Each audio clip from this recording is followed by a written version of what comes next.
People are like, they want the quick fix, but you have to be dedicated to your own personal development. And there's one thing that will be the difference between failure and success is a deep burning desire. You can learn the actual skills and even take the actions necessary to be a successful entrepreneur. But if your head isn't in the game. Now it becomes a stage where you've got to trust your intelligence more. You've got to trust your brain. You've got to trust your mind. You've got to trust what you already know. And you've got to trust that greatest asset, which is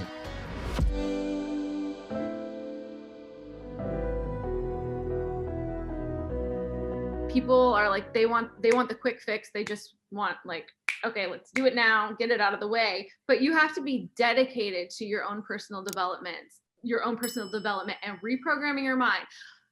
Way back then was only a few years ago even. Mm-hmm. But back then, a few years ago, I just started noticing how destructive my thoughts constantly were. I was my biggest bully. When I really took a step back and noticed what I was feeding myself all the time, it was just like, nobody likes you, you're embarrassing, like this is wrong. I used to look at myself and go, everything about me is disgusting. Like everything is disgusting except my hands. Like I have cute little dainty hands. I can accept that part of me, but everything else is gross. Nobody likes you. So it really started with me doing the healing work too, and just catching myself, like noticing, oh, wow, I'm being really mean to myself in this moment, and pulling back and going, no, that's not the truth. Like, what is the actual truth? I do believe every single person is worthy. I believe I'm worthy. I believe that I have a good heart. I want to help people. I love animals, and just like listing off all of the things that were actual truths, not just the conditioning of the world and whatnot. Mm-hmm. So it took a lot of that, breaking those patterns in my mind and in what I was doing, and holding myself accountable. Like, okay, I'm doing this morning routine thing. I'm going to wake up. And I did set an alarm back then. I did set my alarm for 8 a.m. back then. And that was very early for me. Like I said, I was a noon kind of a gal. But as I was doing that, I noticed I actually feel a lot better on these days where I'm putting myself as priority first thing in the morning. Like that actually feels really good.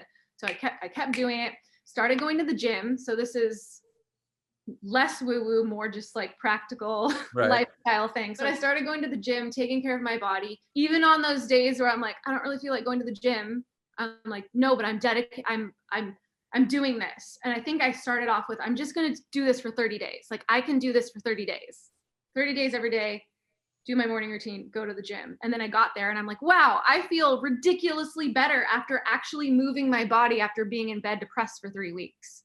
Like I actually have energy, and me catching my mind when it's being the biggest bully ever and redirecting those thoughts. Just after, that 30-day period, it started going on autopilot more so, like a positive autopilot compared to the previous self-destructive autopilot. Honestly, my strategy for it is just being fully devoted to yourself first, your personal development first, your energy first. If you're not taking care of your energy and you're fully just like outward focused, okay, I know there's a lot of hustlers out there, like just in the business. I need to make money. I need to succeed. I need to strive. But you're feeling exhausted physically. That's not sustainable. That's a recipe for burnout. So I truly believe that when you take care of yourself first, your own energy, personal development, chill out, your business will follow that. My business is me. I teach others how to feel relaxed in life and not let anxiety and depression and toxic habits and relationships overpower themselves. And if I'm not taking care of myself in that way, then I'm out of integrity. So my main priority isn't my YouTube. It's not my business. It's not my coaching. It's me. And that reflects outwardly in every single way. I think we have very similar philosophies, because I absolutely believe, I have a business, I have success, I have money, whatever I have, it's because the market responds to me on the basis of a value. Mm-hmm. In other words, for me to say my time's worth $1,000 an hour, like weird as that sounded, it didn't happen because I said it. It happened because I started doing all these different things that created a reality. And by the way, one of those things that I was doing was I was learning. And so it was I was working on myself. Yeah. I wasn't actually working on the business. Mm-hmm. I was working on myself to get better at working on the business. Yeah. Absolutely. And to this day, I 100%, you know, people say I don't make enough money. I mean, this is kind of a harsh thing to say, is because you're not good enough. Mm-hmm. When you're good enough, people will pay you. And that's, I don't know, maybe you think that's like a mean-spirited way to say it. Like I should tweak the language, but I would say that tell me I'm wrong though. I'm not wrong. You're not. I feel like everyone, the majority, have the potential to be good enough. But I do feel like if we're saying you're not good enough, you're not good enough at that thing. Yeah. But can they get better? Or maybe I should say you're not skilled enough. And skilled enough does, you know, that insinuates that you can grow in skill. Right, you can put in that energy and succeed at that. But at the moment, it's like you're not skilled enough. So what are you going to do about it? Do you like it enough to become skilled enough? Yeah, you're right. I'm willing to swap out good for skilled, because I know that some people, like if somebody tells me I'm not good enough, I'll be like, oh, sweet. What do I need to do to get better? Right. Yeah. But I know some people like they wounded. wrap their identity up in it and like, oh, I'm not good enough. Well, a lot of people, including myself, you know, growing up, that was kind of what parents put out there. Like, you're not good enough. You're not skilled enough. You're not smart enough. So it's like kind of hitting that old wounding of like childhood trauma. Yeah. So no, which I totally agree with. I was never raised with the personal development mindset. I was actually raised in a way that's like, it just is how it is. Like some people are lucky. I was also always told growing up that I was lazy and that I would need to marry someone to take care of me. And I was a C student. I couldn't pay attention in school and I was very messy. So I grew up with like, okay, I'm lazy, I'm messy. I guess I need a guy to take care of me. Okay, I'm confident, like, let's do this. Not really. But yeah, so that led me to dive into this toxic relationship. And after years of just being like smacked down emotionally by this life, I got to a place where I was just full on depressed in bed for 3 weeks straight at that point, and just drinking wine every night to distract from all the chaos going on. I was babysitting for $10 an hour at that point. Like that was my main source of income. Although I did have my YouTube channel and I was making like $100 or $200 in AdSense money. So there was a little bit coming in there. Babysitting paid for my rent at that point. And then it was like, okay, I have the like $200 extra a month and that covers everything else. So yeah, I was not making very good money back then. Depression hit. And I had this acquaintance who's actually a YouTuber, and they were like, have you ever read personal development books? Like, maybe you should give it a try. And I hadn't. So he sent 2 personal development books to me. He mailed them to me. And I actually hated reading at that point. I claimed I hated reading. Like, I don't like to read, but I'm so miserable with the way my life is going right now that I will try anything. So it was The Miracle Morning by Hal Elrod and The Success Principles by Jack Canfield. Mm-hmm. And I started with The Miracle Morning because it was way less to read than The Success Principles. And it was all about creating a solid morning routine and starting your day off right, getting into meditation, getting into journaling, all of these habits that are very much a part of my daily life now, but they were like so far out of reach back then. They were out of my comprehension, but I started doing that. I started waking up earlier because up until that point, I was someone who slept until noon and didn't even make my bed. This was only like 3 or 4 years ago. Keep that in mind. And so I created a morning routine, started doing meditation, started doing visualization, started this practice called scripting. Do you know what scripting is? It's this manifestation tool where you journal as if you're living that future life that you want. So you're journaling as if you were in the future.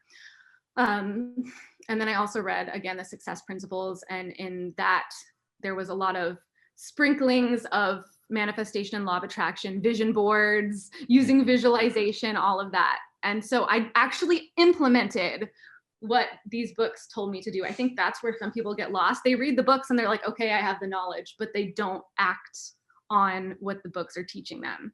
But I actually took action. And this action wasn't hustling action. It was personal development action. Mm-hmm. And my life started to shift and change.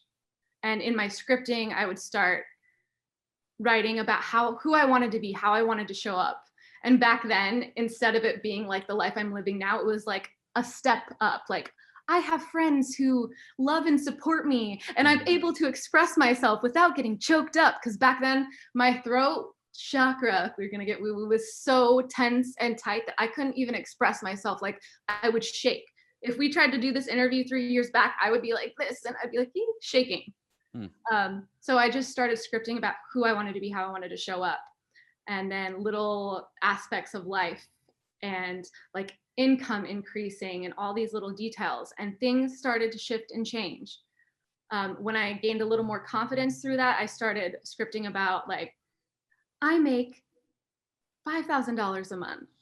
I make whatever. Oh, actually, I read the book, You Were a Badass at Making Money. So I read that early on, and I did what the book said. And one of the activities was like, how much money do you feel like you would need to feel like comfortable? Like, I'm living life, I feel good. And my number was $5,000. And then the book says, okay, now double that number. And I'm like, $10,000? How is that even possible? Do people even make $10,000 a month? But I started journaling about it every day. I journaled about what my future and next level life looked like, me living in a nice apartment, and just all of these different elements, and that I make $10,000. I make $10,000. I make $10,000. No joke. A month later, I made $10,000. And before that, I'd only made like $3,000 tops ever. And it wasn't from putting in all this work. I had a video blow up and just like all these random opportunities that I did not seek out. They showed up in my inbox or in my AdSense, and it reflected where my energy was flowing for that entire month before. I want people to hear this conversation and really take from it what I totally believe, which is the truth, that like you can change your thoughts. Yeah. You know, be, do, have, right? You have to be be the person who thinks the thoughts to drive you to do the things to ultimately have the results. And I totally believe that. And in your case, you did that. And let's say it took a year. Took a couple years. How long did it take? Actually, tell me, from the time you were like, somebody gave you a book and was like, here, you're spending too much time in bed, you should read this, to like, okay, now I have the life I want. From that, to where you had what felt like a very, like a lifestyle change that was going to stick. Oh, definitely. I would say 2 years from being in bed, broke, depressed, to using all these manifestation tools, shifting my life, getting to the point where I could live on my own in a luxury apartment, and then invest in a intensive coaching certification program. So I've been here in this apartment for 2 years, and it took about 2 years to get to that point. But there were a lot of shifts and a lot of manifestations that happened leading up to that point. That was just that big leap that like, it's scary. Right. I don't know if I can do it right now. I'm making just enough to be able to move into this apartment, just enough. And that's, you know, with the AdSense income that I'm receiving right now and a few other factors, which AdSense, you know, it can go up and down. So I was like, by faith going, my AdSense, that was part of my manifestation. If my AdSense gets to this point where it can cover my rent, then I'm going to do it. That's my sign. I'm going to do it. Right. And so it got to there. So I came here, I toured it, I moved in, and then like literally 2 months later, the opportunity to join this coaching certification program came up. And I'm like, that's almost as much as my rent. My rent just more than doubled moving here. And now I have to pay another like almost as much as my rent on top of that. And LA is not the most affordable place to live, you know? Right. So, but I jumped in, and I'm like, I'm getting so many signs to join this coaching certification program. I cannot turn back now, like literally sign after sign after sign after sign. And so when I got on the phone and I found out the price, and back then I'd never invested in myself. It was like a $12,000 program. And that sounded very scary to me. Like, how am I going to do this after my rent just jumped up so much? But I did it. And the money, again, just showed up each month.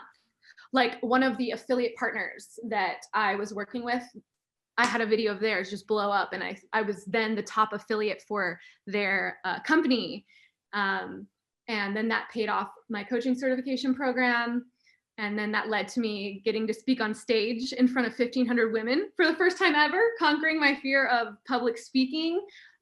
So yeah, I really feel like after moving into this apartment and just diving headfirst by faith, and then it just exploded and everything got better. My income doubled and has just grown ever since. And so during that 2 years, at any point, did you have to kind of like go, okay, crap, I have to do something significant, and the only reason I'm doing it is for money, not for joy or passion or fulfillment or anything, i.e., I have to go get a job that I don't want to get? In that struggle, okay, so the family I was babysitting for, they moved, and I was like, oh crap. So I don't want to get another babysitting job. I got really attached to that little girl because I watched her for 2 years, like her first 2 years of life. And she's still like my little friend now. But at that point, I'm like, I will not go get another babysitting job. I'm not going to go work for someone. Working for people has never been my favorite thing. I'm not someone who likes to be told what to do. I like to have my own life and my own lifestyle, and not, have to follow any other person's plans. So at that point, that's when I decided that that's when YouTube would be my priority. Okay. And again, I know we're jumping all over the place. That was probably 3 years ago when that happened. At that point, the family moved away. I'm like, I'm fully diving into YouTube. I want this to be my main source of income. Made that decision, started making videos weekly. And from that point of the family leaving to not having their income anymore, leading up to that next month of my AdSense paycheck, that AdSense paycheck fully took over the money I was making from babysitting and covered my rent. And it's like, that's how it happened every time. I just decided this is what I need to happen.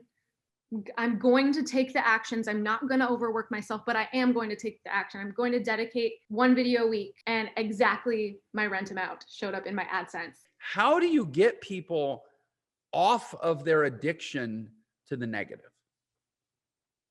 How do I get like my How do you personal detox clients? people that are so into this fear and stress-based thinking?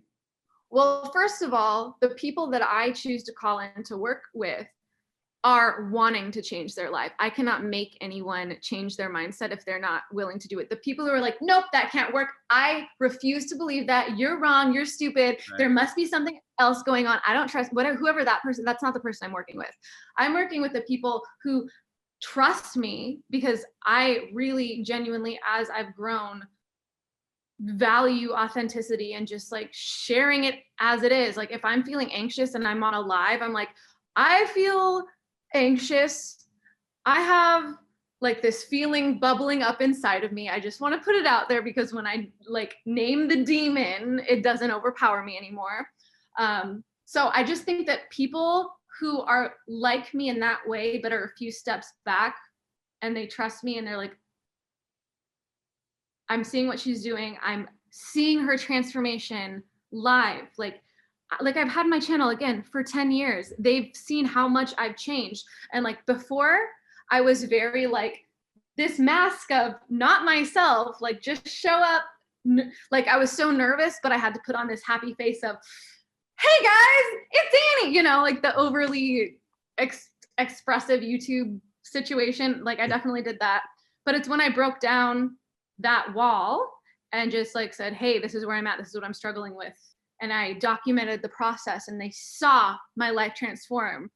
Those are the people that are like, I want to change. Because I see that you've done this. I know that it's possible. And just those people who can really relate to that. Those are the ones who reach out to me, and those are the ones who I work with, and those are the ones who change their lives. Like all of my one-on-one clients right now, if you talk to them, if you were to talk to them and see where they're at before we started working together and how much their life's changed, like I'm blown away, and I'm speechless sometimes with the feedback of, Annie, working with you has literally changed my life. My life circumstances, the way I feel about myself, what I'm doing, what I'm believing, who I am, how I feel is 100% different than how it was when we started working together. And the how of how I do that, it's just a process. It's I don't even want to say it's a process because each person is so unique and individual. I don't even have a coaching structure. It's like intuitive, like where is this individual person starting off? What do they want to do? What are their personal blocks? And we just start etching away at those things. And I like to start every coaching 6-month program with them writing a letter as if they were 6 months to 12 months in the future, describing what their life looks like if it were like the best, most expansive 6 to 12 months they've ever experienced. Mm-hmm. And it just gives them a focus of, okay, this is what we're stepping into. It's not just like, I don't know what's going to go on. I don't know what I want. I get them to really come up with a vision for themselves. And then I take them by the hand and challenge them when their fears come up. Like a lot of times fears will come up and I'm like, is that really the truth? Like they're saying, oh, I'm afraid everyone is going to think this about me. And I'm like, who's everyone? Who's this everyone who's thinking this about you? And it's like their mom, their dad, their frenemy from high school. And yeah, when I'm going into working with someone, making sure they know that I'm there to help them and guide them through the way, but throughout the entire way, but they have to be willing to do things that are uncomfortable. And if they think that I'm the person giving them the transformation, then it's not a fit. Like they have to be willing to do the work and know that the power is in their hands. It's not me waving a magic wand saying, boop, you're all good now. Right. But they have to be willing to get a little uncomfortable, but then also have an amazing time doing so. And I will also put out there that I didn't wait until I felt confident. There are still many things that I step into that I'm like, I'm so nervous about this. Like I'm internally spazzing out, but knowing that that's still going to come up and you can't just wait until your nervous system is completely calm all the time, because that's not a reality. Like all the things that you want are going to be a little scary. So get comfortable with that. So very simply, inner game is everything that happens between your ears, right? But that you can't see directly, but it affects everything that you do, right? So it includes things like your beliefs, your thoughts, your decisions, your priorities, your desires. Now, you can't see any of those things directly. You can't see a thought. You can't see a decision, but you see the results of it, right? You see the effects of it everywhere. So whether I'm speaking at, virtual events for my small groups, my mastermind groups, one of the things I like to ask my audience members, Jeff, is I like to say to them, okay, what is one area of your life where your beliefs don't affect you? And people go, and I go, exactly. There's no place your beliefs don't affect you, right? Your beliefs affect your health, right? Your choices that you're going to make about your health, what you eat, what you don't eat, right? You smoke, don't smoke, et cetera, right? Your lifestyle choices, right? It affects your wealth. Your beliefs affect your money, whether you're repelling money, whether you're attracting money unconsciously or consciously or what have you. So that's a very long discussion. And then of course, your relationships, right? How it affects your intimate relationships, your social life, your family life, your marriage, your partnership, whatever it might be. So there's no place your beliefs don't affect you. However, and this is a very important point, you can't see a belief, right? You can only see the effects of it, right? So not only that, but you can be doing really well in one area of your life, but you could be stuck or struggling in another area. For example, maybe, you're doing well in your health, but your business is struggling. Or maybe your business is going great, but your relationships are suffering. Right? So it's not cookie cutter, one size fits all, right? So that's inner game. But then you also have the outer game, right? The outer game is everything you can see directly, right? That's the systems, habits, strategies, tactics, all of the blocking and tackling that we entrepreneurs have to do every day, right? So that's where it relates to, for example, your funnels, right? Your marketing, your branding, your logos, what you say, how you say it, how you dress, et cetera, et cetera. That's all the outer game. That's what everybody sees, but it's your inner game that affects everything that you do, but you can't see it. It's hard to point to, right? Yeah. And so you can only point to the effects of it. One of the effects is, I'm stuck. You know when you're stuck or not, and you know what that feels like. Sometimes it's hard to point to, but I think you know what that feeling is. What is head trash? Head trash is the voice in your head that says, I can't do it because ... right? And then you just fill in the blank, right? Well, Noah, you don't understand because I can't, but I want to do it. So let's just talk to the people who, let's just say, want to start their business, right? Maybe they're in a job right now and they're, you know, kind of looking over the precipice and going, ah, it's scary. Yes, of course it's scary, right? So they say, well, no, I want to start my business, but I can't do it because, right? And then of course you fill in the blank, right? With the, whatever your excuse or your reason is. Well, it's not the right time. I don't have the money. I don't have the connections. I don't have enough, you know, the timing isn't right. It blah, blah, blah, blah, blah, blah, blah. Now, all of those have, you will always be right, right? In other words, the timing's never right. And you never have enough money. And you know, you never have enough connections or enough anything, right? And so you can always make yourself right. And that's what we do. We humans, I mean, we humans have an infinite capacity to make ourselves right. So if you're telling, and so now let's talk to the entrepreneurs who are in business, but they want to, you know, they want to grow or scale their business. Oh, well, yeah, but it's not really the right time because, you know, we just got through the pandemic and, you know, we got to shut things down. We got to close down a little bit, or we got to look at our budget and it's not the right time.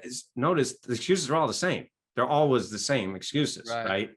My wife let me do it. That's another famous one. Yeah, I mean, I can tell you from having worked with, you know, some of the best live event consultants in the world, the people who do like Tony Robbins events and Dean Graziosi events and Russell Brunson's events. And they always say there are only 4 objections you're ever trying to overcome in the room. It's time, money, fear of failure, and the spouse. Bingo. Right? Bingo. Exactly. And so, yeah, that's pretty much it. And then it's just little sub objections under those. Okay. But notice that, you know, and I, to your point, Jeff, you know, they're talking about overcoming objections to make a sale, right? Which, you know, when you're it's always a sale of an opportunity to grow or make progress. For the of course. But think about the objections that we have to ourselves. Right. So let's say you're on my website, you're on successclinic.com and you're looking and say, gee, maybe I should hire Noah as my coach because he's helped other people make all this money. And he's helped other people, not just the money, but have more time with their families, you know, have their dream vacations, whatever it might be, right? Oh, gee, I'd like that, right? I would like that result, but I probably can't do it because, or it won't work for me because. So notice the objection is you speaking to you. Okay, well, who's talking? Who's talking? My strong argument, friends, everybody listening and watching this, is it's your head trash that's talking. Right. And remember, you always make yourself right. And so you're always going to have total like proof of whatever you're saying. Oh, Noah, you don't understand. The timing isn't right because. Okay. You know, and I mean, listen, nobody really, I mean, nobody can really go in and say, well, that's not true. Now we can say it, you know, well, I mean, I can give you a million stories about the fact that there's no such thing as timing and you just friggin' do it. Right. I mean, I'll give you another. In fact, I'll give you an example just for the heck of it, since we're here. Now, I told you that earlier that I started my company, successclinic.com, in 1997 in a 300 square foot basement apartment, right, with $800 to my name and a book on HTML. So I had no money. I had no experience. I didn't know anything about marketing. There were no funnels. There was no social media. There was nothing that we had today. No tech skills. I had a little tech skill. I mean, I was a nerd, you know, so I could figure it out. I knew I could figure it out. But there was no one there helping me. So I had no connections, no mentor, no coach, no nothing. But what I did have was one thing that kept me going through all those dark years. And I bet you that 99% of the people watching and listening to this program have it too. In fact, I bet almost everybody, because you wouldn't be listening to this program if you didn't have this one thing. And this one thing that will be the difference, if you let it be, between failure and success is a deep burning desire to help people, to make a difference, right? Like our host here, Jeff, has done. He has made a difference for people all around the world. That's why you're listening to him. That's why you're fans of his. So kudos to you, everyone listening. I'm speaking to the listeners now. For all of you, you're smart people to be listening to this man. All right. So the point is, why? Why do you have that? Well, that is the thing that's going to keep you going if it's strong enough. And it is the thing that will stop you if it's not strong enough. Because guess what? There's always reasons why not to, right? So our mind is an infinite weighing machine. This is something I've been teaching for 2 decades plus. Your mind is an infinite weighing machine. You're always weighing the reasons why versus the reasons why not to. And guess what? The reasons why not to are always so strong. And as you stated, Jeff, and I totally agree, there's basically only 4 real why not tos. I don't have the time. I don't have the money. I'm afraid it won't work. But what are you really saying? I'm afraid it won't work for me. That's what you're really saying. So what you're saying is, because you go to our website and you see a million case studies from everybody, from Jenny McCarthy to Gary Vaynerchuk to Stephen Covey to Jack Canfield to John Assaraf to Joe Vitale to basically everybody in The Secret, to, who loves my work. And then all the people that I've helped make millions and millions and millions and millions and millions of dollars. And you sit there and you go, yeah, but it won't work for me. And I sit there and I go, who are you? What? What is that all about? What makes you so special? What makes you so special? You think that, I've never seen and this is what I love to, well, no, my situation's different. Really? In 24 years, I'm sure I've never heard your situation. I've only heard it a million kajillion times. All right. But you see what we do, Jeff. This is what I'm trying to get across to everybody listening. I'm using kind of strong language here because I'm very passionate, as you can tell, about helping people live their dreams. Notice, for those of you, if you're watching this, I'm wearing a t-shirt that says live your dream. This is one of our brands, living your dream, right? And what does that mean? Well, guess what? It means different things for every person, right? But for most people, it means having the time, having the energy, having the relationships, and having the money that you really want.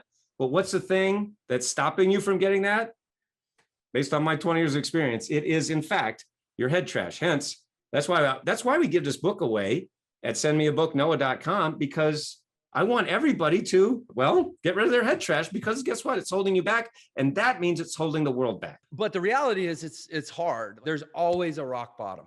There's always some kind of cathartic, deeply painful crucible moment where we emerge like a phoenix in our conviction and our belief. And it propels us to take chances and make big bets on ourselves that seem crazy to the rest of the world.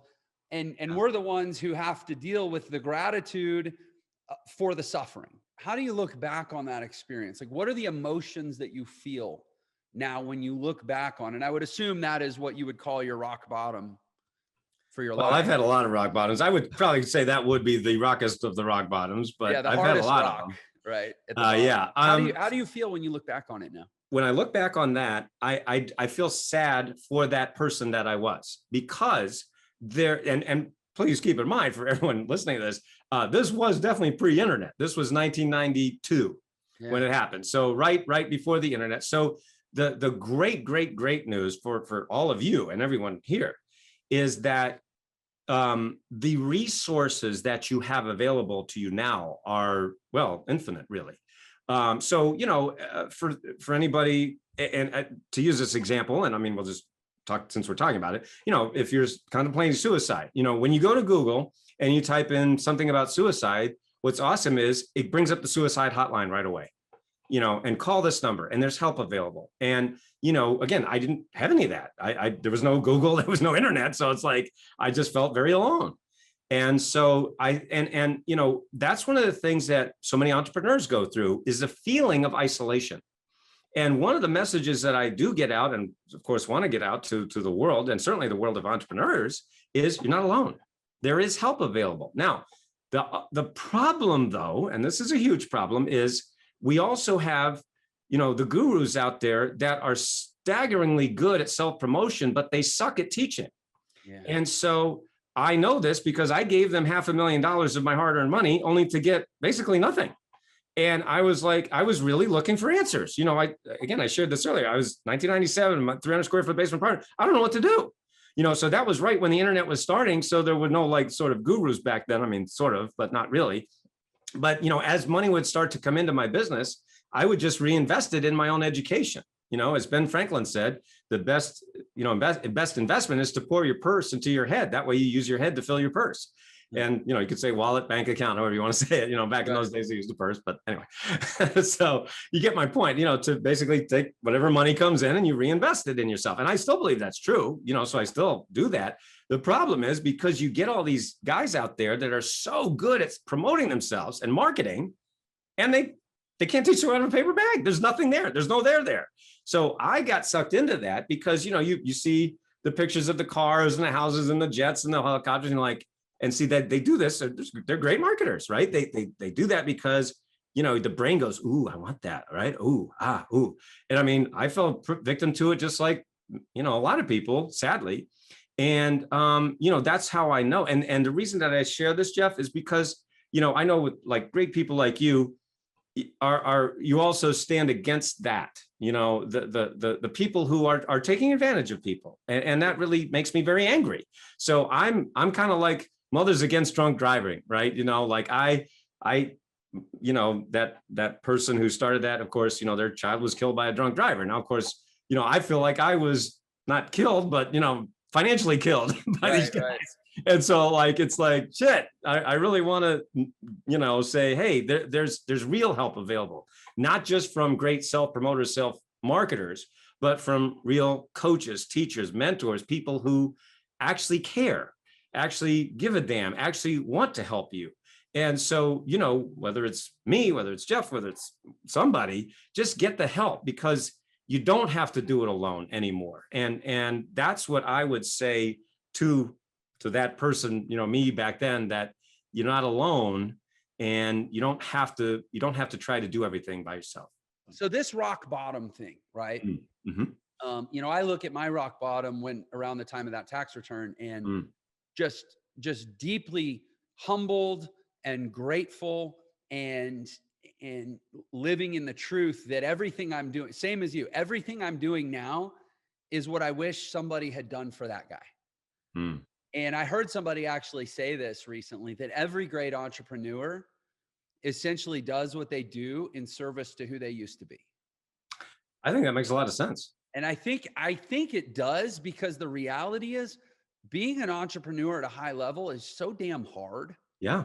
It's got to be personal.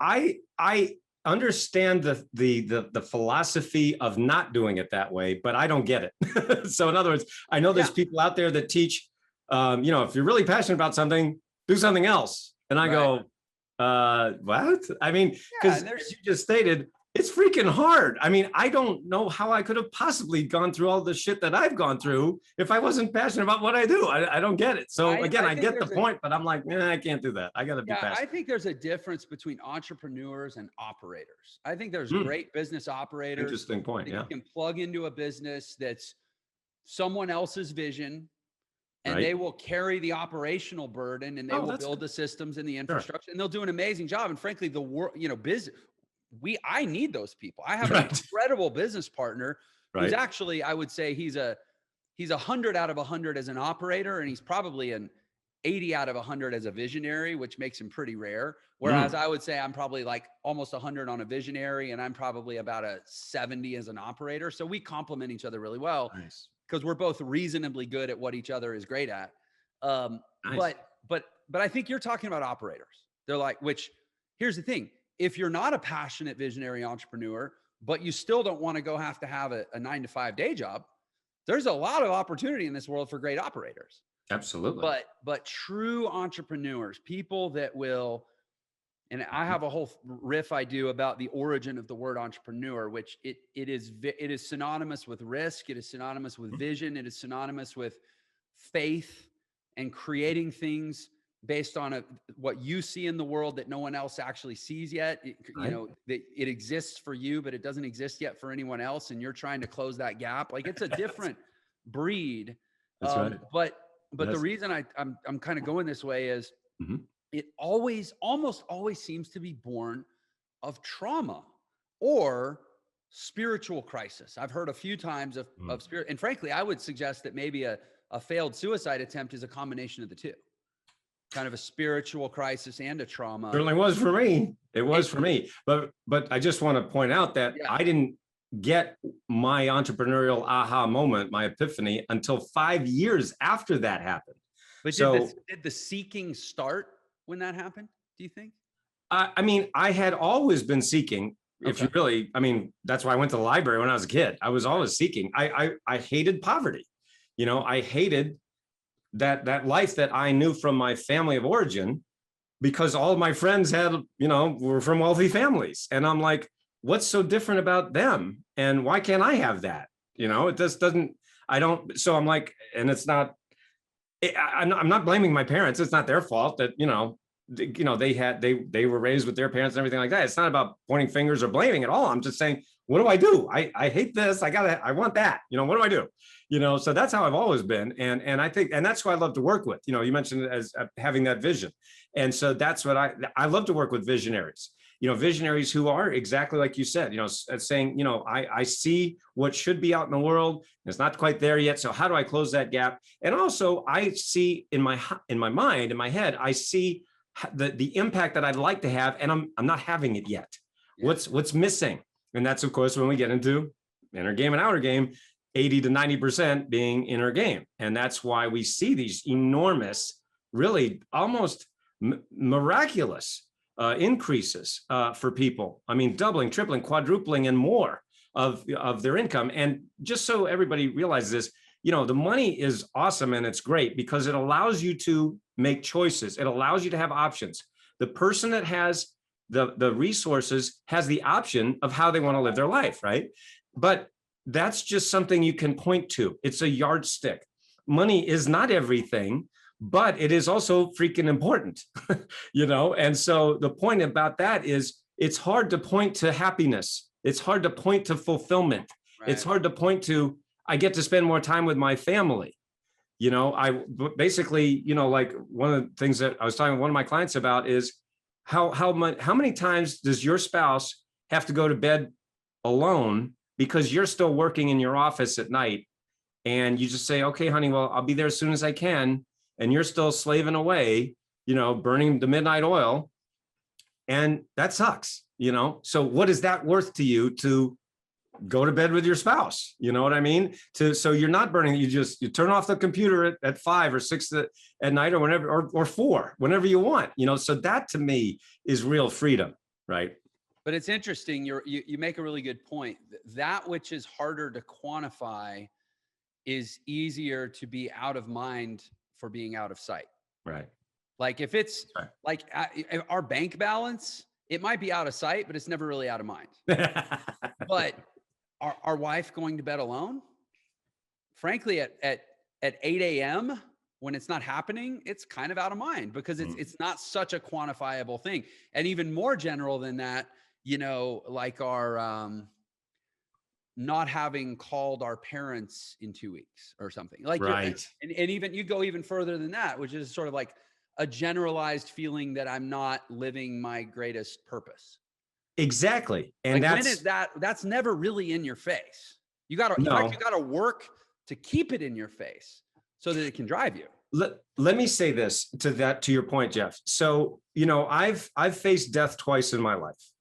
Once when I almost committed suicide, had decided to commit suicide and didn't at the last minute. And then the second time was just over 2 years ago. It was November 2019, right after I had just come home from a mastermind, one of our masterminds with our inner circle members that we'd done in Las Vegas, which was just before the pandemic, you know, so just before. We flew home, my wife and I, because she's my business partner, and we had flown home to Cleveland Airport. It was late at night. It was like 2 a.m. It was snowing, just a light snow. And I was driving home from the airport on a 4-lane highway. And, you know, 2 a.m, there's no one around. Ahead of me, I see these headlights. And I realized the headlights are coming right at me, not over there where they should be in the other lane. You know, it's a 4-lane highway. It should be 4 and 4, right? No, they're coming at me. And I said, what the heck? And I went, boom. I mean, it took me, it happened quicker than I can say it to you. Me saying it right now, it takes longer than it happened. It was, huh? What? Boom, boom. And I said to her, she looked at me and I said, did that just happen? And she said, yeah. I said, I'm so glad you saw that because I don't think I would have even believed it if I hadn't have just seen that. And so I have a witness that we almost were in a head-on collision at 70 miles an hour both ways and we would be dead. I said, oh my God, we almost just died right there. So the point of what I'm saying, the reason that I'm saying the story is because you never know when your time is. You don't know. I mean, how many people have lost their lives because of the pandemic, because of coronavirus? How many people know someone? I mean, I had a dear friend who died. I had a brother-in-law who died. And so we don't know when our time is. I'm not saying this to be maudlin. I'm not saying this to be morbid. I'm saying this to go, you know, we all think we're going to live forever. We're not. You know, Gary Vee is very famous for saying this. He's a good friend of mine. I've known him for over a decade. And he says, you're going to die. And I'm like, no shit. Yes, I know that.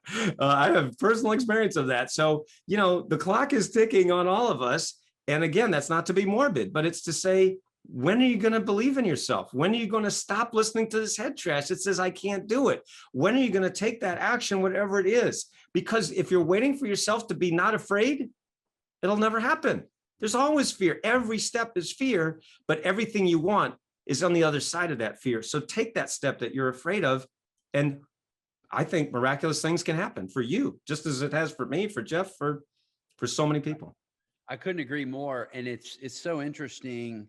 And again, I don't want to impose a certain narrative on your experience and your event that happened in your life, but it always seems like it's the more we in our lives have survived or overcome really profoundly difficult things, the more we're kind of liberated to be like, oh, well, we're all going to die anyways. And none of it, let's not take it all so seriously and let's just go after our dreams, right? Like, damn it, let's just do this thing. And so I feel like a huge part of the code that I'm trying to hack is I don't want people to suffer.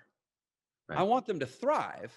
That's right. But unfortunately, suffering seems to be part of the thriving equation.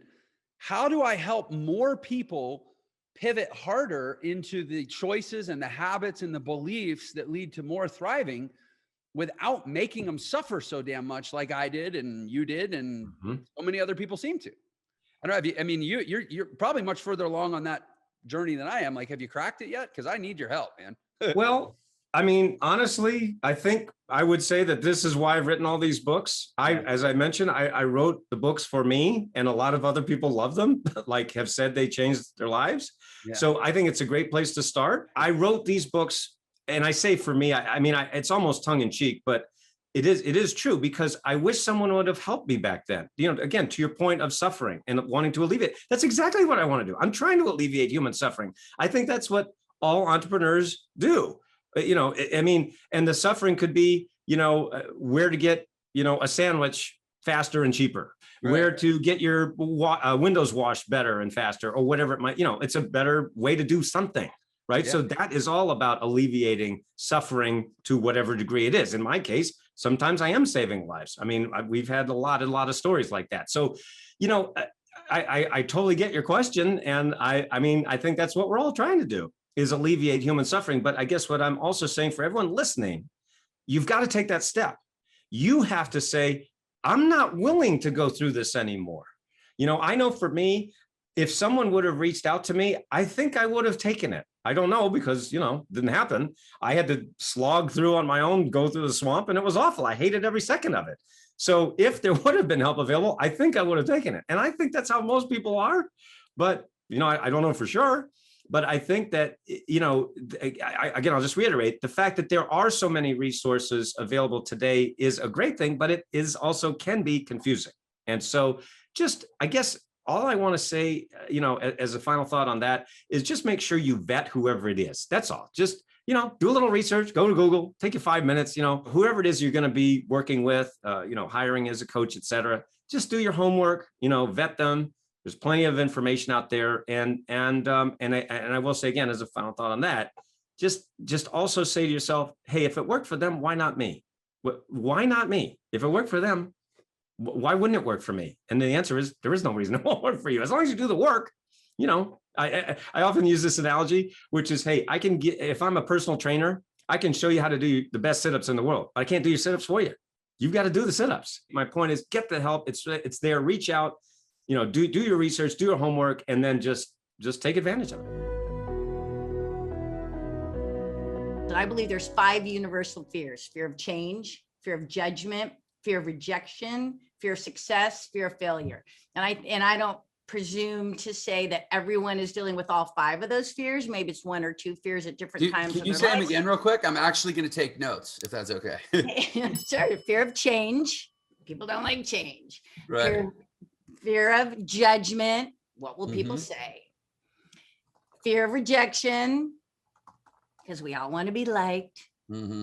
Fear of failure, and fear of success. Success. Yeah. Ooh, that one's so curious to me, but so true. curious to everyone, even people who are dealing with fear of success. I mean, if you want to go down that bunny trail for a second, I've given this a lot of thought. I haven't experienced fear of success personally, but I've witnessed it in other people.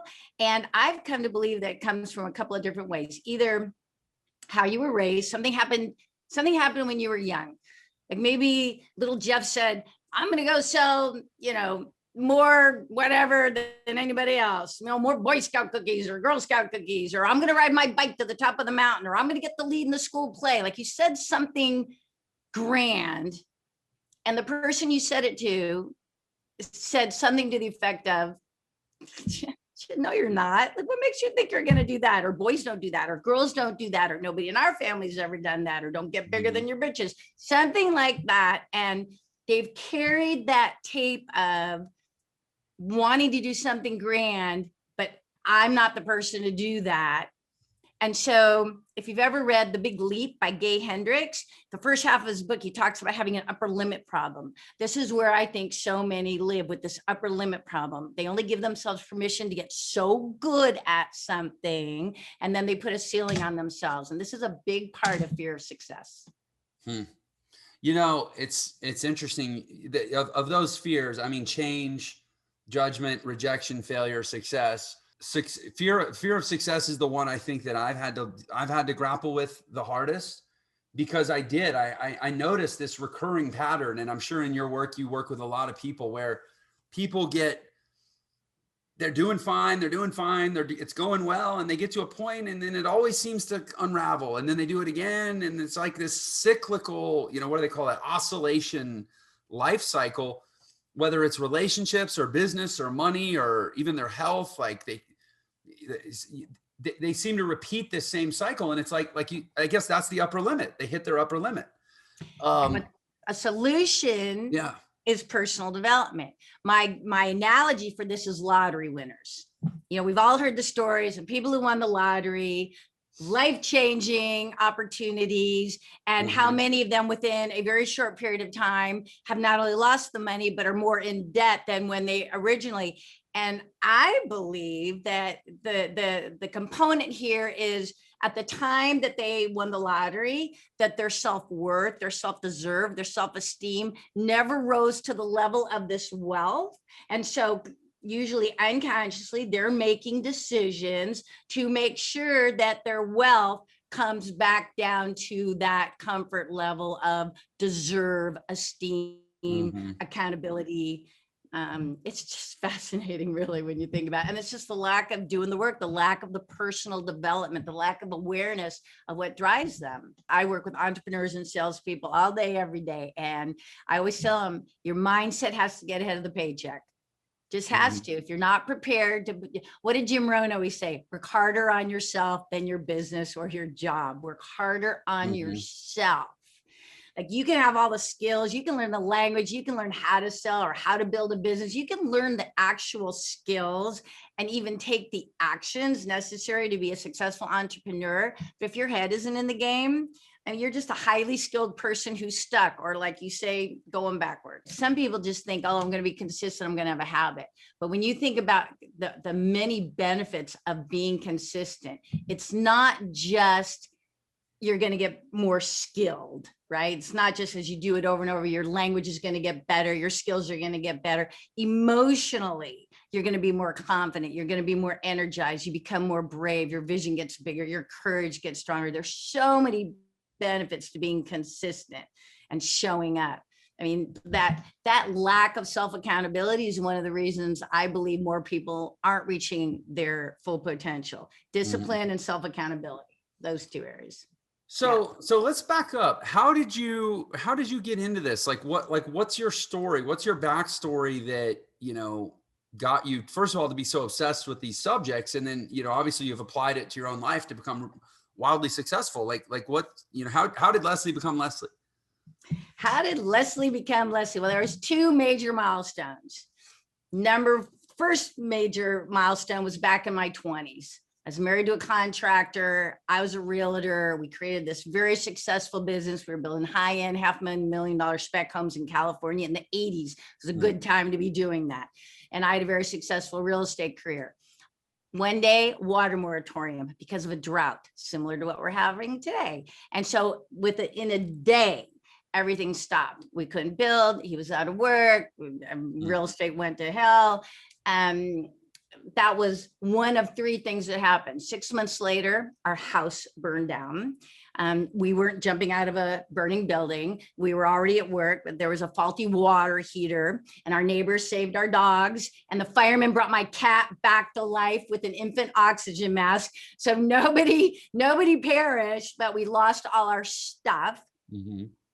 And then, a few months after that, we were forced to go bankrupt because we just were not able to work. And it was the advice of all our financial guys that said, hey, you didn't do this on purpose. This is what has to happen. Mm-hmm. And so that bankruptcy, having worked and over 10 years had a really super successful and happy life, and losing it all, like losing our career, losing our ability to work, then losing our stuff, that really changed me in so many ways. Mm-hmm. And that was when I found a mentor who she introduced me to personal development. I was 31 years old at the time, never dreamed of personal development, had no exposure to personal development. So I began working on myself then, which allowed me to start pulling out of the grief and the disappointment and the irritation. Now, the marriage didn't survive, and yet, which is another example of how people grow differently through trauma.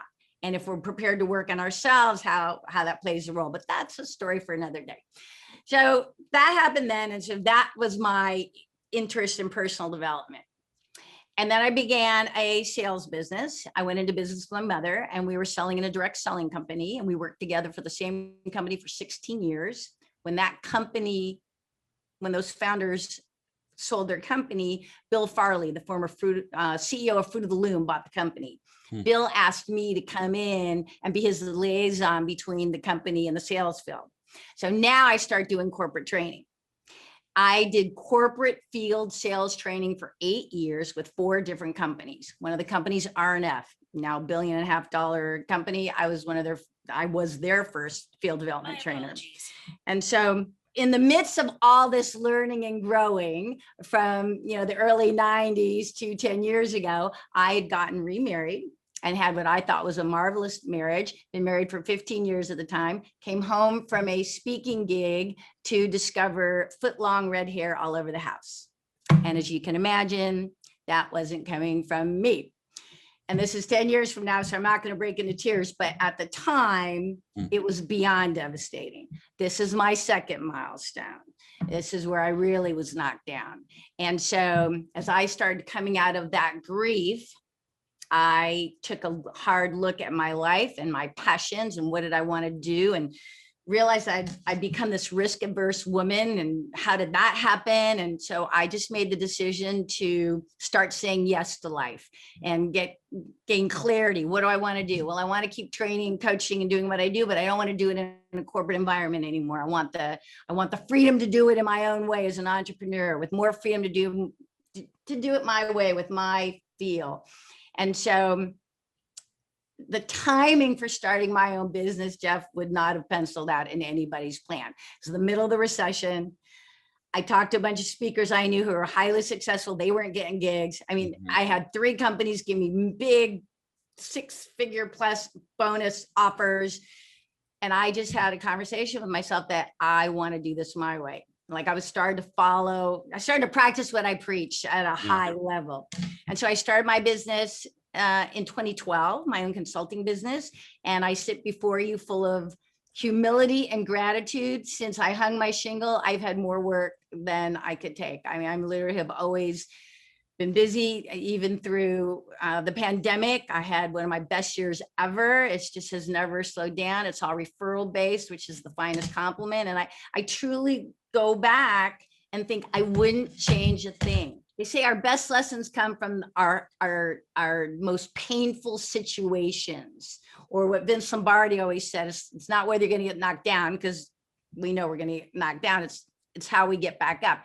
And I feel now it's not whether we get knocked down, because we are going to get knocked down. It's whether we get back up transformed, meaning choosing how we come out of adversity and two choices: victim over here, woe is me, shit happens to me, it always happens to me, or champion mentality, which is what I chose, and coming out of each adversity and just staying true to who I am and having the courage to continue to march in the direction of my dreams. You mentioned a word, trauma. How much do you find that it's necessary and productive to deal with trauma, which nobody really wants to do, if they're being honest? That's such a good question. This is what I call doing the work.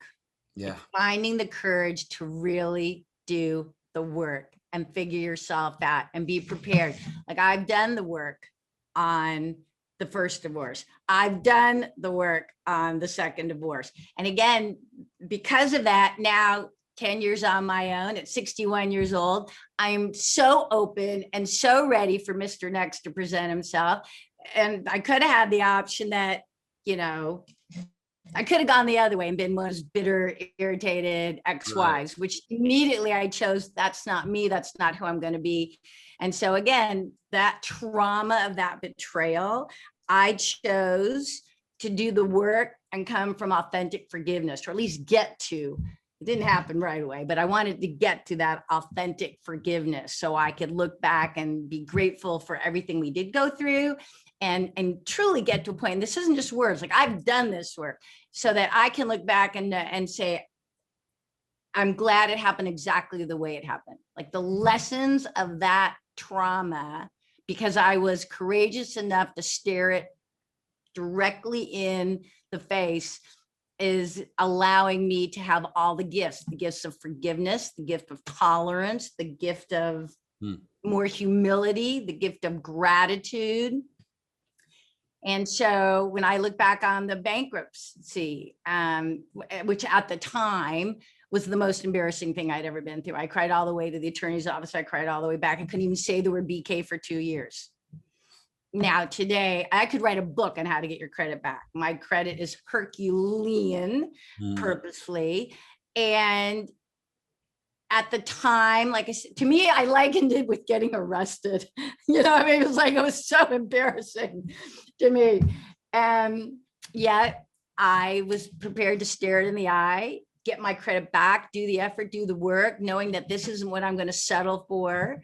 This is an interesting point. I have a whole chapter on settling, but to tie into what we're talking about now, you're talking about traumas and why that creates the fear that creates the life people are living. And in many cases, Jeff, if you think about it, or if they think about it, they're settling.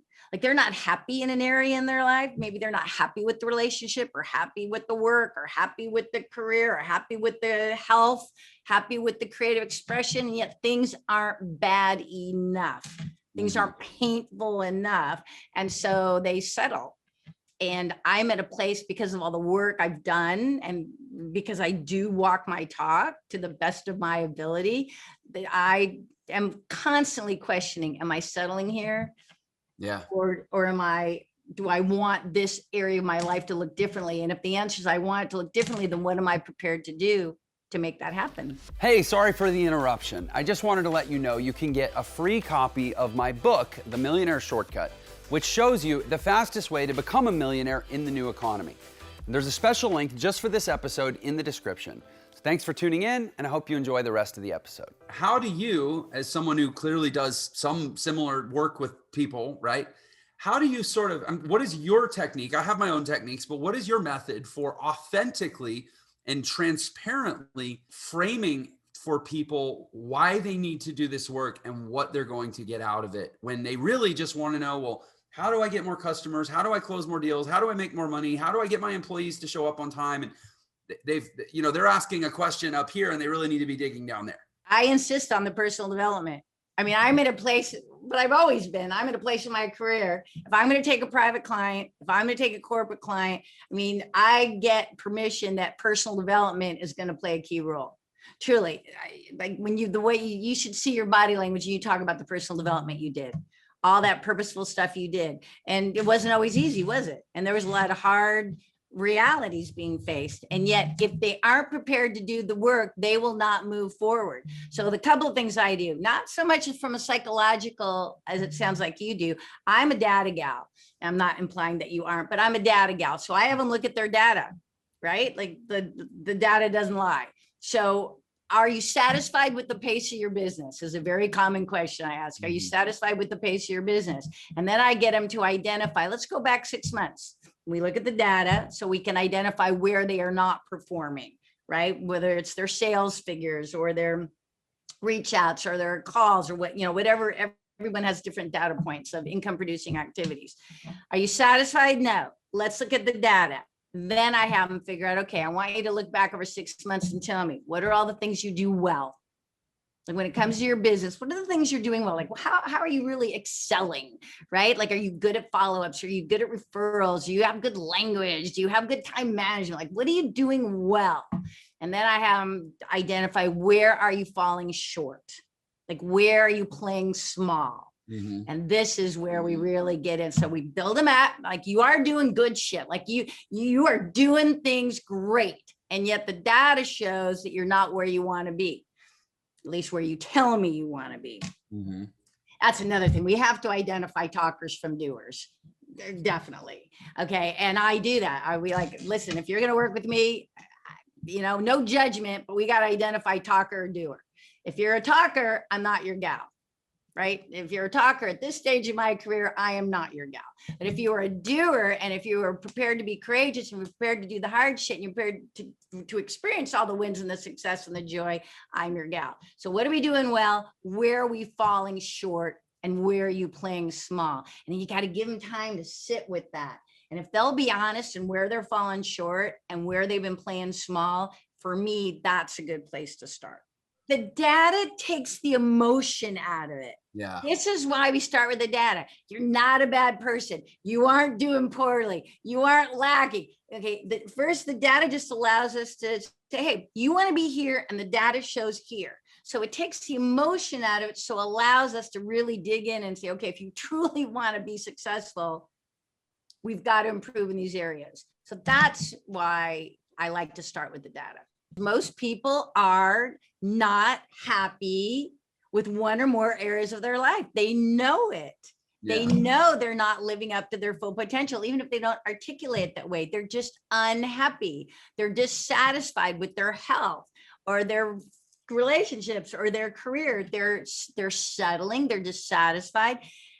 And the grief or the irritation or the drinking too much or the partying too much or the denial or the settling, it's just all because they're not prepared, or they haven't challenged themselves, or they haven't found the right mentor, or they just haven't been pissed off, to your point, enough to say, all right, today's the day. Like, enough already. Look at all the stories of success we hear. The people that lose 100 pounds, or the people that change their career, the people that go all the way to the top. There's a day, like, I've interviewed hundreds of successful salespeople, and every single one of them, Jeff, in their own words, in their own way, said, there was a day I made the decision to change, to go after it, to clean my business, to lose the weight, to find the man, to find the girl. Like, there was a day when I made the decision. That's all it takes to get started. Like, there's a lot more after that. But to move in that direction, people have to make the decision that today's the day I take charge of my life. I'm trying to help people experience that day, but I don't want them to have to get so miserable. It's like you said, I think you said it, they haven't felt enough pain to make that change. And I wouldn't wish that pain on anyone, but damn it, it's exactly what I needed. It's exactly what you needed. So should we just be going around trying to make people's lives harder so that they'll finally be miserable enough to change? No, I say the same thing. It's like the people who have the near-death experience, and then all of a sudden the sky is bluer and the leaves are greener and the birds are singing. And I always say, well, how come we have to have a near-death experience? Why can't we live that way every day? So I do believe it comes down to a choice, clarity. And again, you've got to do the work, man. You've got to do the personal development work so you can figure out, who do I want to be? How do I want to walk through the world? Who do I want to attract? What do I want to be doing? Where do I want to live? How healthy do I want to be? I mean, these are choices that must be made. Our life is purposeful, right? If you're if you're just going where the wind blows you like a tumbleweed, then don't be surprised if you're overweight, underpaid, underloved, unhappy. I mean, it's truly about taking charge of our life. We're in charge. Like, I'll tell you what drives me. I'm a lot older than you. I'm 61. Like, I got 25, 30 years left, really, maybe more, but let's just say 25, 30 years left. I don't want regret. That's what drives me. Like, I don't want to regret, shoot, I could have wrote that second book. Oh, shoot, I could have done that TED Talk. Shoot, I could have done, like, all the vision, all the ways that I want to serve and help. I don't want to have the regret. And that drives me. Like, now is the time for action. And that's really where people must be. But that's a level of choice. That's what it really boils down to. Well, I'm 19 years younger than you, and I can tell you that I'm driven by the exact same thing. Yep. Regret. So what did you do? Like, what was day one of Leslie 2.0? Okay, so Leslie 2.0 was 10 years ago after the divorce, after the red hair debacle. Okay. And so I came out of my grief. Like, I was as knocked down as I've ever been, and still had this little voice in my head because of the work I've done. I had this little voice in the back of my head that says, Leslie, this will allow you to be the best Leslie you can be if you choose it. That little voice I could still hear under my sobbing. And so I realized, sat down, I did a lot of journaling. I did a lot of writing. Who am I? Who do I want to be? I mean, it was so interesting to discover. At the time I was 50, and I had started that year, my 50th year, with what I thought was a great marriage and a super good job and money in the bank. And so here I am, December of the same year, I'm getting a divorce. I had to quit my job because I just, they pay me to be perky and inspirational, and I was anything but. And I was walking along the bay. And so that point for Leslie 2.0 was this walk along the bay. I live in San Diego, and I'm staring out at the bay and I'm crying. And I had this epiphany, Jet, that I couldn't remember the last time I had done something risky or out of my comfort zone. And I had realized how risk adverse I had become in all areas of my life. And that got me thinking about, how did I become her? Like, how did I transform into this risk adverse person who, even though I was doing big stuff, it was all within a bubble of comfort. Like, I hadn't quite blown through my bubble. I was doing way better than I was, but I had not fully blown into my full potential bubble. And so I am not recommending this to your audience. We all deal with epiphanies like that differently, but I literally stamped my foot on the sidewalk and said, I'm going to do the scariest thing I could think of, which turned out to be jumping out of a plane. And so 3 days later, I went skydiving. And if you saw the video, it's really quite funny. I paid for the video, and the guy, we're walking the plane, is like, so Leslie, like, what are we doing today? And I said, jumping out of a plane, Matt. And he says, was this your idea? Which I just wanted to, no. But I said, yeah, it's my idea. And I found myself to just start venting. I turned 50 this year. I started menopause. I got a divorce, and I thought, shit, I better jump out of a plane. And you literally see him take a step back. Now, after the fact, I thought, oh man, he's got to see irritated 50-year-old menopausal divorcees every friggin' day of the week, right? But that day, I was the one. That jumping out of the plane changed everything for me. Like, I did the scariest thing I can think of. And even after he pulled the chute, like, he dropped 120 miles an hour till however long his odometer says to pull a chute. When he pulled the chute and it went super quiet, and I could see all the way out to the desert, all the way out to the bay, and all the way into Mexico. Like, it was just, and I just had this thought, I am doing the scariest thing I could think of. Like, I made sure to be present, and it changed everything for me. And so I realized after the fact, that even though I was doing the work, I really hadn't discovered my courage. And once I realized that, all bets were off, man. There is nothing that I want that I am not prepared to go after now. And that was my missing component. I was doing the work and I was doing great things and I was successful in work, but I hadn't really tapped into my full courage. And that skydive really started it for me.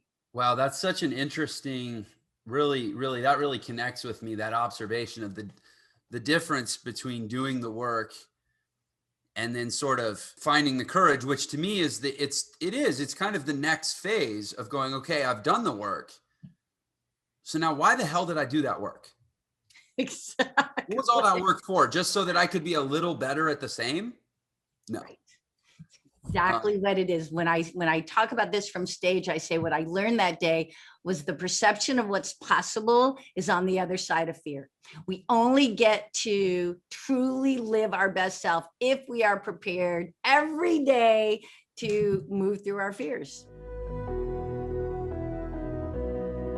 The more pain that you can deal with, and it accumulates and accumulates. I mean, my pain accumulated for 15 years because I was running away all the time, running away from home, running away from bullies.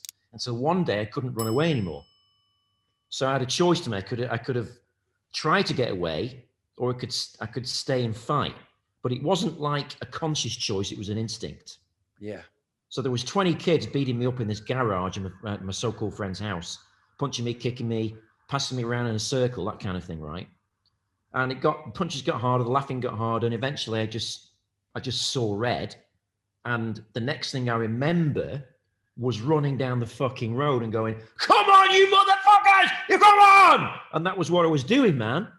And that moment was one of the best moments of my life because it was the first time I'd actually basically won at something that I was up against without any tools, because the tools I had were instinctual because of all the years I was on the street, homeless, managing, surviving.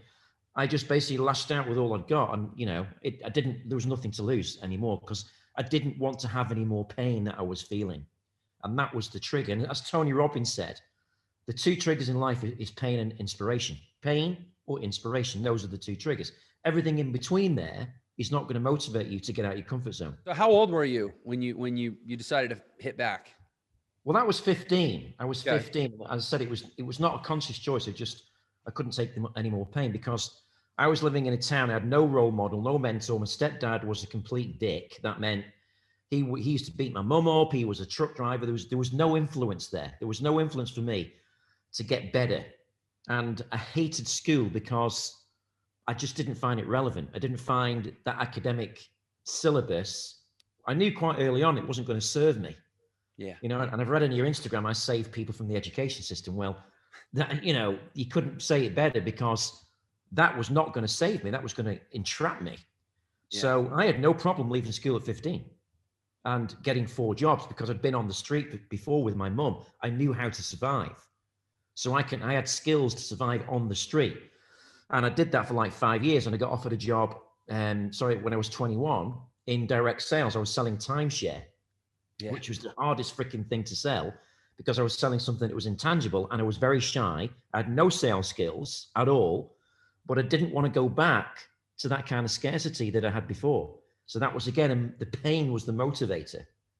But for the first time, I had a goal where I wanted to make a certain amount of money and I wanted to get out of that town and I wanted to travel and experience life more. So really 21 was the first time that actually set any goals. And what happened is that I was the worst salesperson in the company. I didn't sell anything for 6 weeks. And they said to me, Mark, if you don't sell in the next couple of days, we're going to have to fire you because you're not getting any sales. So, what do you do?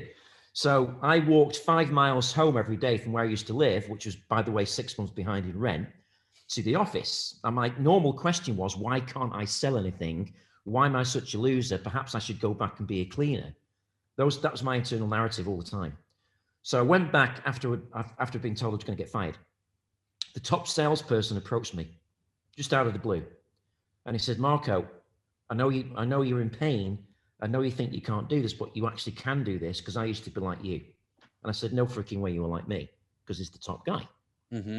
He said, yeah, I used to be homeless. I had no money. And then something changed. I met someone. They gave me a book. They gave me some coaching. And I want to give you a book. I want you to read it. And I want you to just keep reading it until you get the message. Now, at that point, for me, my question had been asked, because I changed my question to, how can I be successful?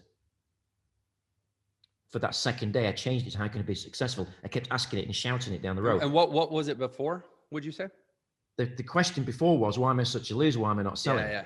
Okay. Huge. That's such a huge thing. I wanted to be clear about it. Yeah. So that shift in the question was the huge deal breaker in a positive way, which completely changed the universe I was in. And the top salesperson approached me. That never happened before. So that's down to asking the right question. So I got that book. I went home and I read it 8 times. 8 times. I didn't go to sleep that night. And I literally sprinted to the office because I was so on fire with belief and electricity for the first time in my life. I knew actually I was in control. As soon as I read that book, and soon as that question answered, I knew that I had to take responsibility for it. I couldn't blame anyone anymore. It wasn't their fault. It was my fault. So I went to the office, ran to the office. And for the first time, the manager says, wow, what's wrong with you, Marco? Is something wrong? I said, no, I just feel really good today. Okay. Mm-hmm. So I got there. My first prospects came in, first clients came in, and they were both blind. She was blind, he was blind, and they had a guide dog. So I'm thinking to myself, they can't even see timeshare. How the freaking hell am I going to sell them it when they can't see me? Right?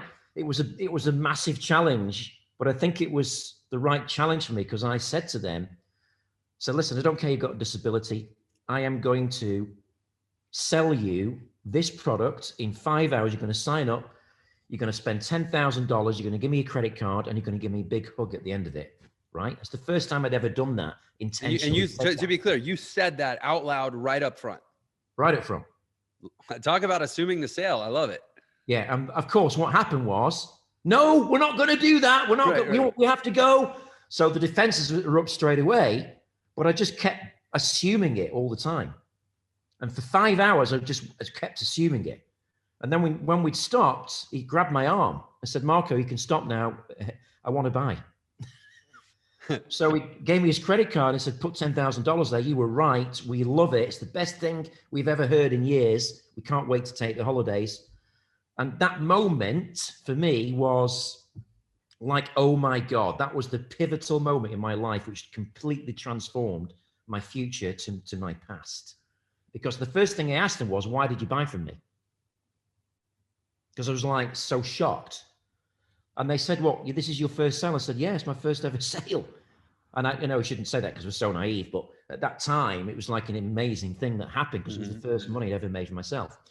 So they said, after they calmed down, they said, listen, the reason we bought from you is because you transferred your belief to us, which made us believe what you were saying. We would have bought it hours ago, but you wouldn't stop talking.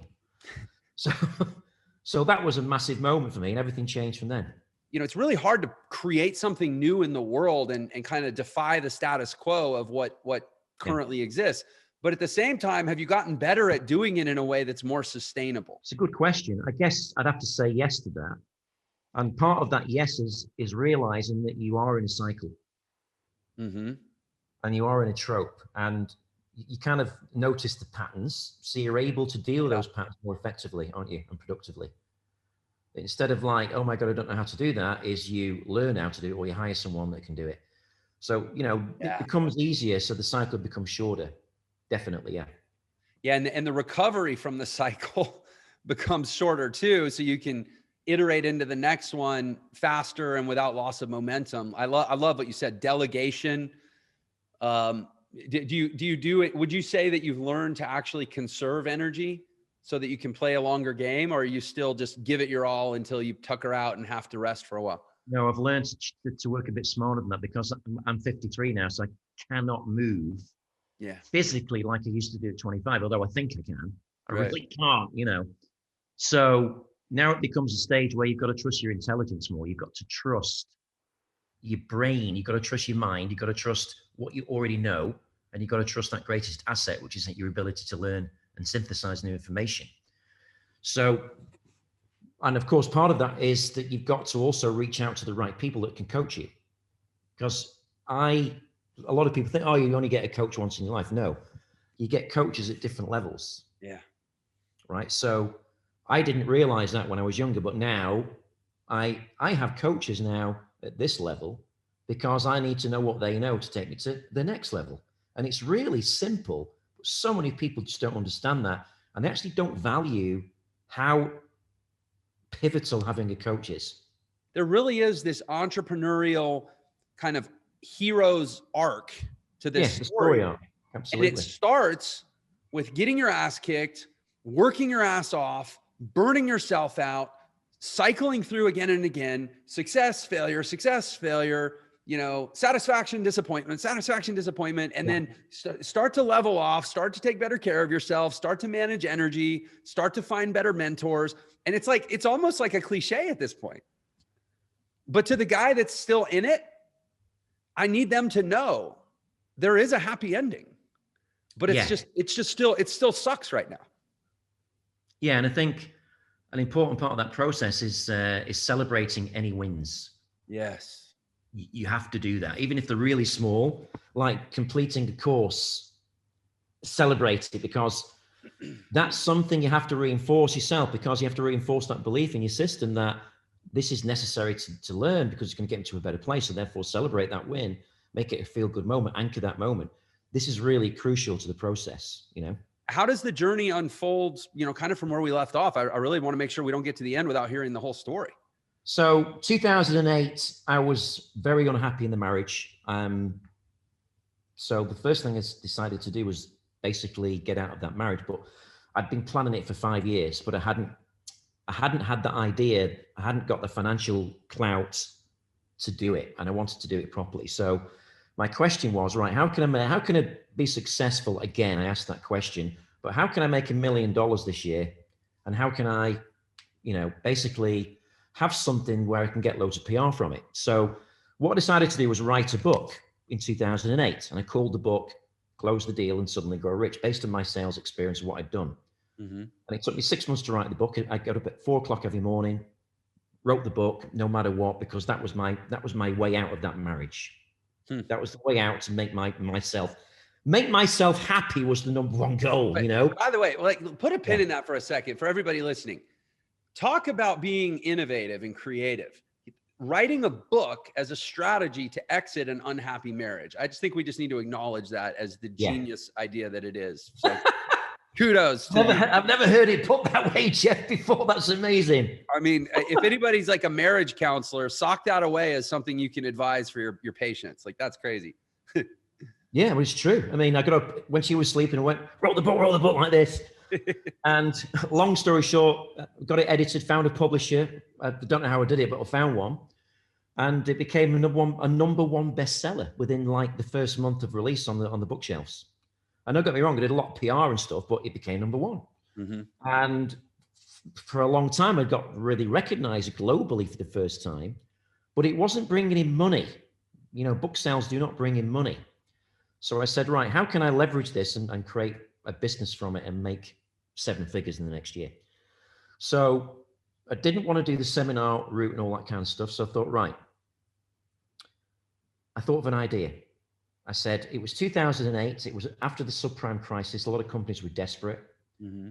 So I said, right, how about I think of an incentive that I can sell to companies that can boost their sales a lot, but make it really cheap, but make it really valuable.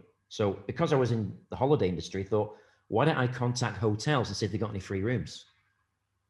So I contacted loads of hotels, I got loads of free rooms. And I said, listen, I'll send the customers to eat dinner there. Just give me the free rooms. Mm-hmm. And I put these rooms into a vacation incentive voucher, I called it, packaged it. And I sold that at $50 a go, but the company would have to buy 1,000. So I'd make 50,000 on a sale, and I wouldn't have to pay anything for the accommodation. So it was 100% profit. Yeah. Right. So I'll never forget the day, Jeff. My second sale was on Christmas Day, 2008, and I sold 10,000 vouchers to a retail electrical outlet, but they had 100 stores. And they were going That's to use $500,000. $500,000 in one day, Yeah. right? And we were going to use this incentive to sell their latest TV. Buy a TV, get a free holiday, right? Magical incentive, got the money. That was the day that everything changed. The next week I moved out, got an office, got my own place. So this was after you wrote the book, you promoted the book, you made the book a bestseller, you used the clout from the book to go create this vacation incentive voucher program, closed a $500,000 deal. Incidentally, the book was called Close the Deal and Suddenly Grow Rich. So I assume the sequel is called Close the Deal so you can exit your marriage. Yeah. Because that's exactly what you did. Yeah, that's exactly what I did. Wow. That's a fresh start. I mean, you just rebooted your whole life. You got an office, you got a place, you got cash in the bank, you got free of a marriage that you felt constrained in. And I mean, the world's your oyster. Where do you go from there? It was the happiest I'd ever been. And I was 40. So it was a big number that. Yeah. And when I was coming to my 40th, it was like, oh, I'm not very happy about that. But when I wrote the book and got the business going, the age became irrelevant because literally I was seeing 5 girls. I was having the time of my life. I was just going on holiday everywhere, making shitloads of money, living in a beautiful place. It was just amazing, and from that, it got bigger and bigger. But again, some things happened that I didn't anticipate. For example, I got people into my business that were not good for me and didn't help me expand it. And the business got copied like crazy. And we got the whole thing got marginalized because everyone started doing vacation incentives, right? Mm-hmm. So I had to stop that business, basically wind it down. And then I got into real estate because I started buying real estate in America in 2009 for like $30,000 for a single house. You know the time. And I was basically selling that to Asians who wanted to buy a house in America so they could live there eventually and things like that. So that became the new business model that did really well. I was based in Asia. So for me, everything that was my norm. I wasn't in America. I'd hardly been to America, but I knew there was opportunities there because I did a lot of research to find out, houses are so cheap there. Mm-hmm. There's an opportunity. And I just basically grasped it. And I didn't even buy the house. I kind of made an offer, but I sold it to an Asian buyer before I paid for it. So you basically bought the contract, or you created a contract and sold the contract. Yeah. And I did it through an email, just one email to my list. Yeah. I've got this house. Anyone want to buy it? Within 24 hours, someone to put a deposit down. Oh my God. That's incredible, isn't it? Okay. So I assume you did it again. Of course. Yeah. So literally did it a lot. And I did property tours in America, took the people over there. And then I won the best real estate company, did People's Choice I think it was 2015. Yeah. Because I was getting my buyers the best returns from the property, looking after them well and stuff like that. Everything was going amazing, restaurant, properties, And then in 2016, something really bad happened. My cousin in England, who I'd known all my life, I went over to see my family stuff. Said, listen, I see you doing well in property. Would you like to do a joint venture with me? And of course, because he's family, you have this filter. Right. Like, what the fuck am I doing? Doesn't matter because the family, right? Trust them. Oh, yeah. So bought this property, did well in the first one. We bought, I think it was 4, and it was multi-dwelling residential properties. And then we bought the 4th one in 2016, 51 apartments in Manchester, city centre. Paid about, I think, $7 million for this property, right?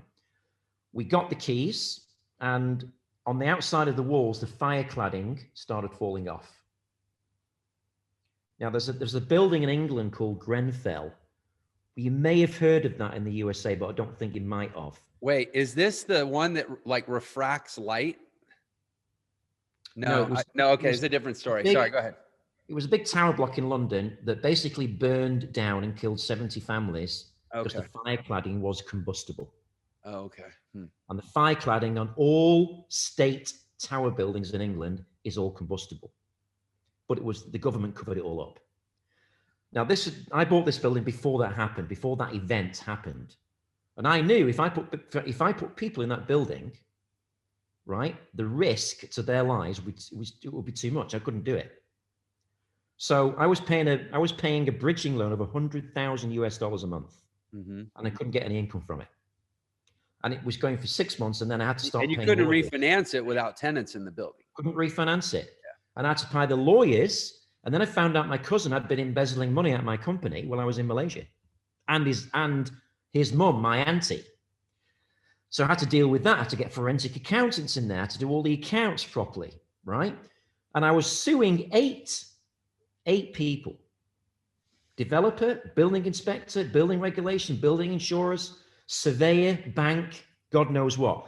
Now you can imagine the legal fees here we're talking about. So eventually what happened is the bank repossessed the building because it went into receivership, because it wasn't right paying $100,000 a month for a building we couldn't even monetize. So I had to go against the bank because the bank did it not to the contract. So anyway, cut a long story short, I sued all these people. It cost me millions, Jeff, not just in the legal fees, but in the lost opportunity because I couldn't sell any more property in this litigation. Right. Because if I said to my investors, well, I've got this property, but we're in a litigation, investors aren't going to come and buy with you, right? Right. So it cost me millions, and I won every single lawsuit. But English law ain't like American law. You don't get punitive damages, right? You get literally, you win it and you don't get any compensation. You get a win in the court, goes in your favor because the developer went bankrupt. Right? And then the insurance paid for some of the repairs of the building, but the bank owned it, had to sue the bank, and the bank came after me and my personal assets, including my mum's house. Right? They were very, very ruthless, very horrible. And what I had to do is I had to do a social media campaign against the bank and expose what they were doing, because they actually sold the building to another developer without telling them about the fire damage and what the fire cladding. So I got it on video and proved it in court, and then the bank stopped, and I got some money from the bank, but it wasn't nowhere near enough from what I'd lost. But there was a point during that time where I thought about killing myself because it was just so bad, because the bank was posting a load of shit about me online. They were going against me. Literally, Jeff, it was fucking horrible, right? It was horrible. And that took me 4 years. 4 years of my life to fight. And if I'd not fought, I would have lost everything. So I fought it, got out of it literally just before the pandemic. And then in the last year, I've been paying mentors a lot of money to teach me how to do online.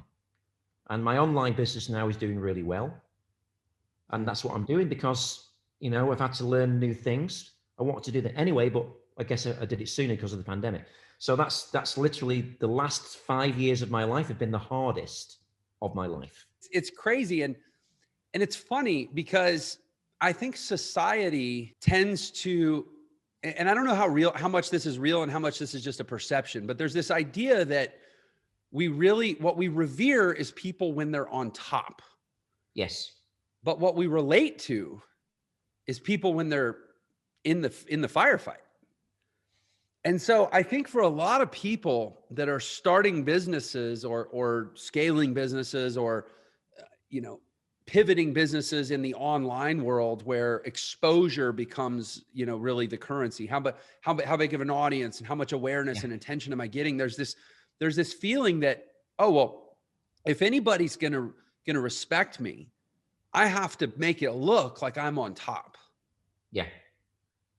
And I think there's a naivete to that the reality is especially if people are looking for someone they feel like they can trust, it's more about who they relate to than who they iconically revere. And that's where the transparency, of saying, look, here's where I'm at. It doesn't mean ups and downs don't mean you're not a great entrepreneur. In fact, ups and downs pretty much define a great entrepreneur. Yeah, and I agree with that. And I think people respect people respect the entrepreneur that's had the greatest fight. We became the experts. People recognize the company as a sports company. A lot of people would make track shoes or boots or whatever, but they were usually footwear people. people engaged in making footwear rather than particular sports. And so we were recognized, very recognized as an athletics company. But we also recognized that track and field is not that big in the UK. But in the USA, every college, every university, they have coach, and coach is God. Right. You know, and you can get a scholarship, and you can go on an athletic scholarship to university college. That was the big market. It took me 11 years. Every year I was there, hammering on the door. How do I get my product? I had 6 failed attempts, at least 6 failed attempts. Different people. We tried to get in. But what was happening? What was happening in America was running. All of a sudden, running was becoming a big category. People were becoming involved in running. And Runner's World, which started off in the late 60s as just a single sheet of paper, by the mid-1970s, this was a glossy magazine. So big, everybody was reading this magazine. And they felt so good. Bob Anderson, who was a publisher, felt so good that he could tell everybody which was the best shoe to buy. So he brought up his shoe edition. And number 1 shoe, fine, that's great. However, you know, you've got 1 million people wanting that number 1 shoe.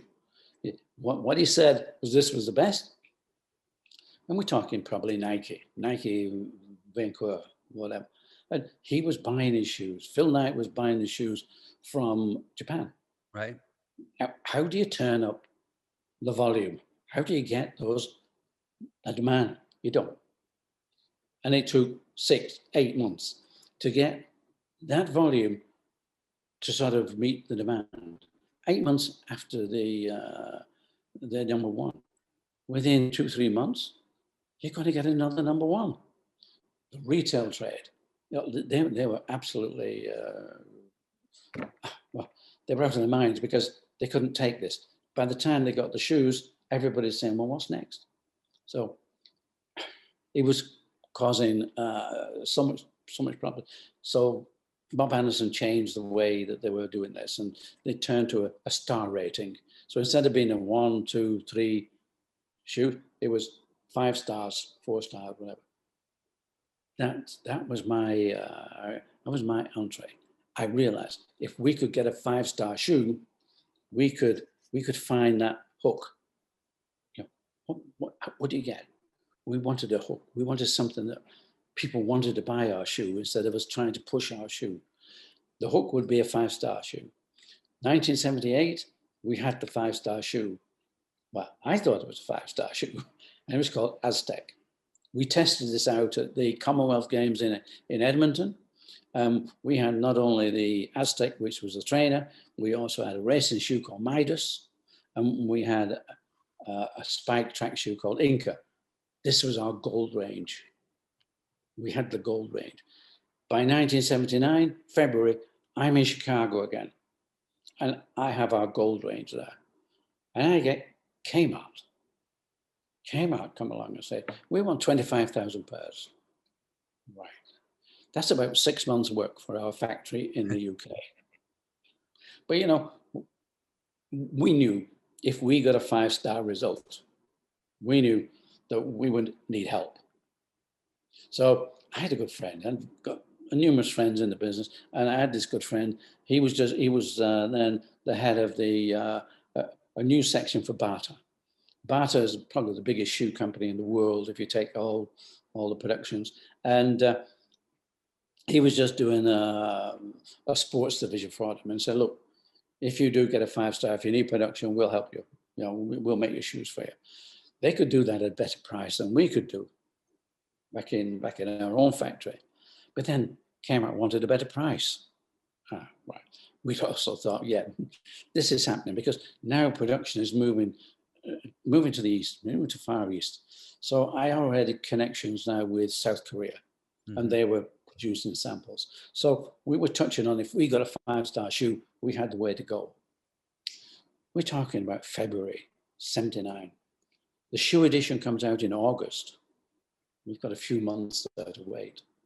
So I traveled backwards and forwards, meeting Kmart, meeting Paul Fireman in Boston, who was running Boston camping. He had come along in 1979 and said, look, Joe, I'd love to be your distributor, but we need a 5-star shoe. You get a 5-star shoe, and that would be great. He'd come across to the UK, and he'd seen that Reebok was top man. We were winning events. But then again, I took him to the right events. You know, we were winning that. Yeah, our men were out in front. We're in Reebok. And now we're coming to, I think it was the last week in July of 1979. And that's when the edition always comes out the week before the month it's due. So I phoned Paul. I said, Paul, can you go down to the local kiosk? The Runner's World will be there by now. Just go find how we did with Aztec. It was early in the morning, of course, because it was midday when I phoned him, about 7 a.m. in the morning at Boston time. He came back an hour later and said, Joe, Aztec, fantastic. 5 stars, you've got it. Wow. That was it. You know, we had sort of hit pay dirt. This was it. This was gold. But he said, not only that, Midas has got 5 stars, and Inca has got 5 stars. So we went into America with Paul Fireman with 3 5-star shoes. That was the hook that got us in. So what was the actual process? Like, I mean, if I don't have a brother, but if I did, and I was like, yo, let's go start a shoe company. I mean, I don't have the first clue where I would start. And obviously you came from a family of shoemakers, but what did you actually go do? Like, did you go buy some leather and some rubber and start stitching it? Or like, what's the first move?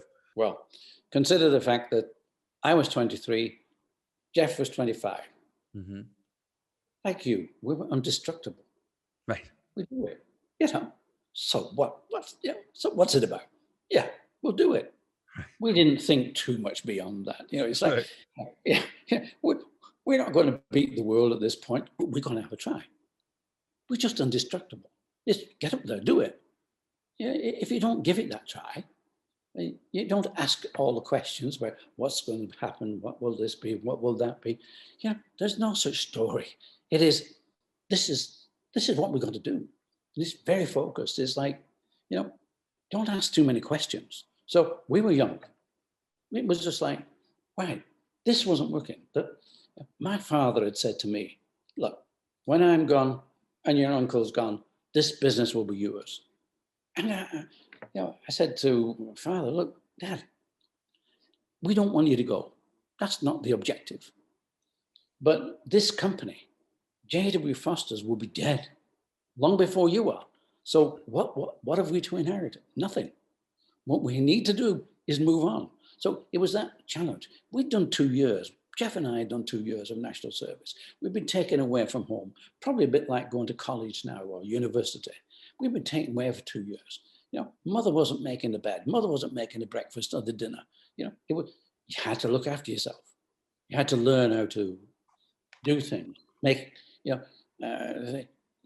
decisions. You know, be comfortable with your own life. And so that's what we did. That's how we managed to start off. Probably if we hadn't have done national service, we may well have just carried on because that was the status quo.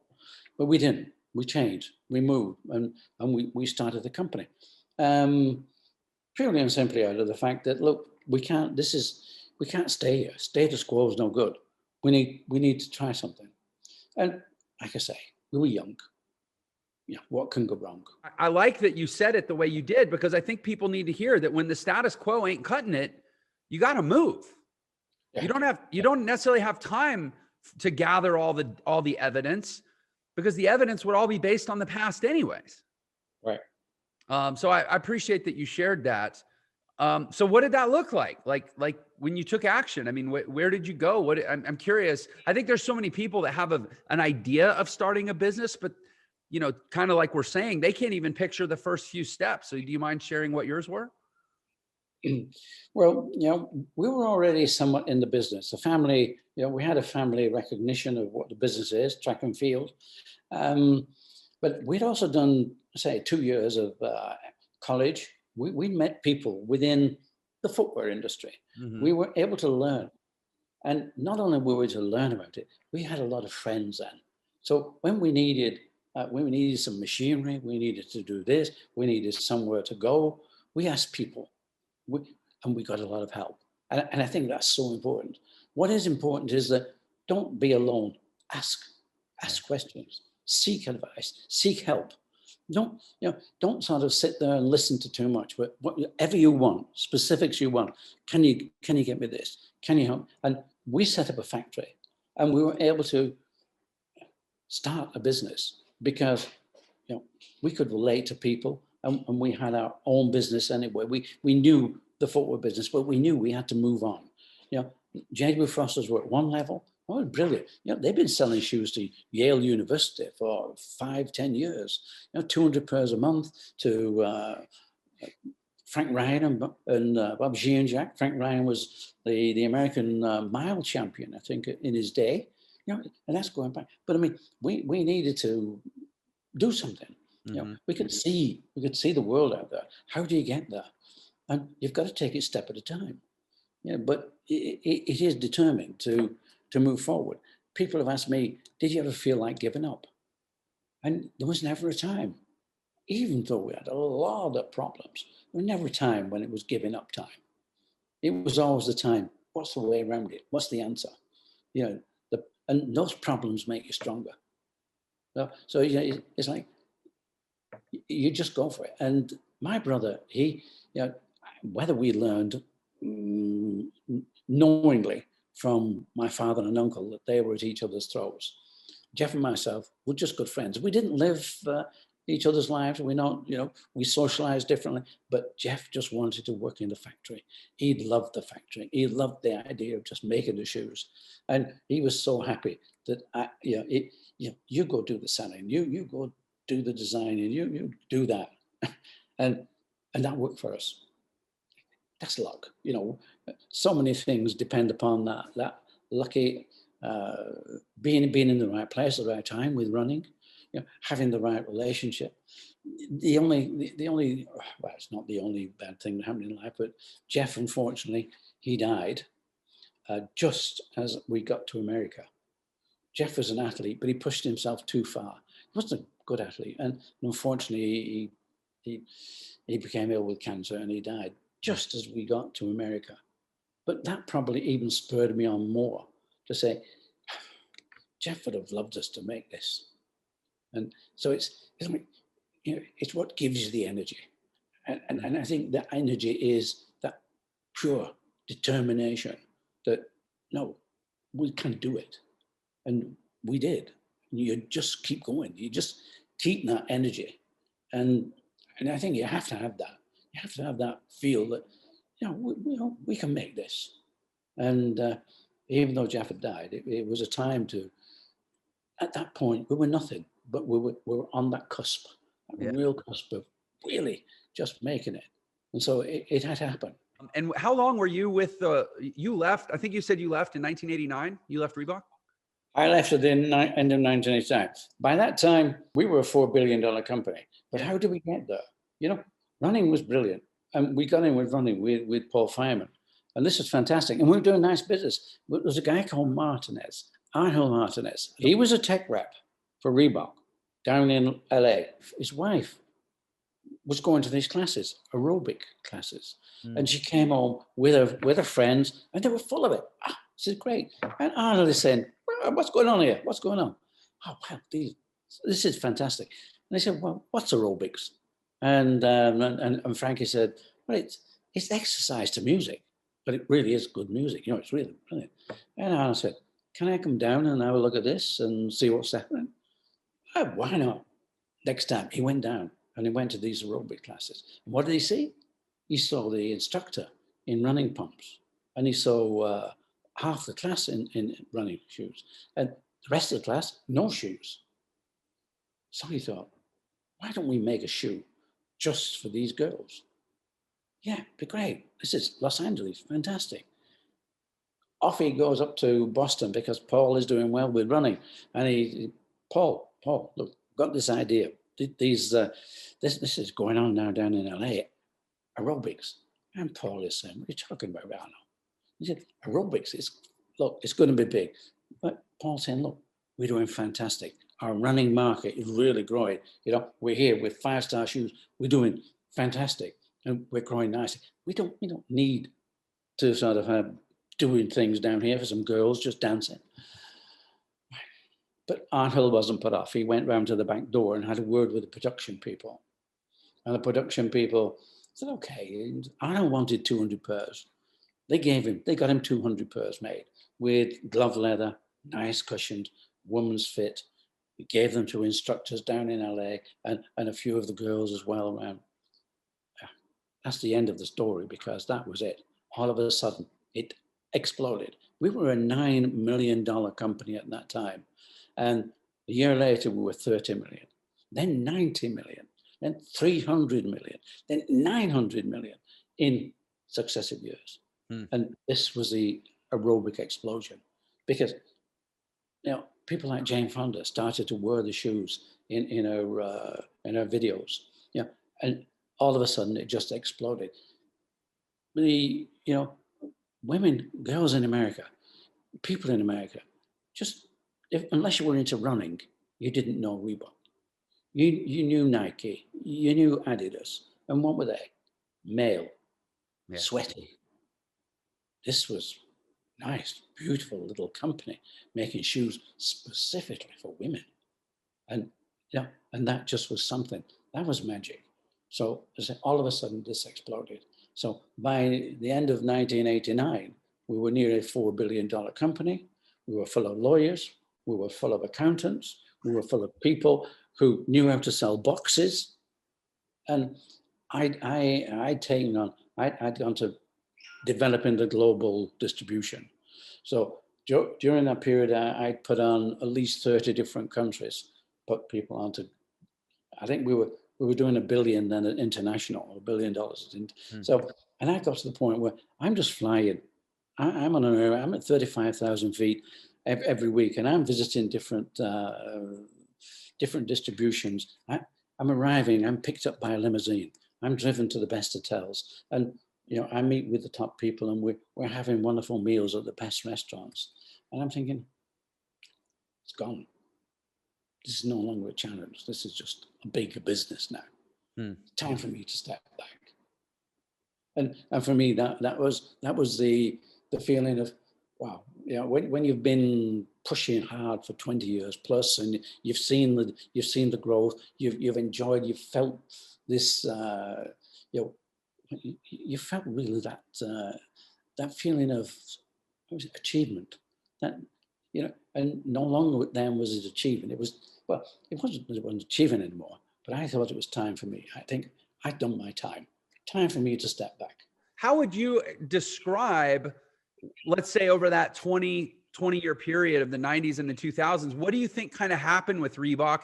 And also for you, what was your personal experience of Reebok, kind of falling back a bit? How hard was that for you?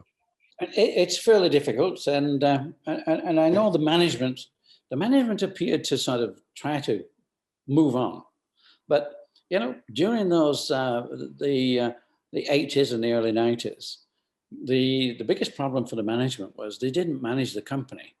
The explosion, the fact that there was such a demand, the demand growth, that really grew the company, and that controlled the company.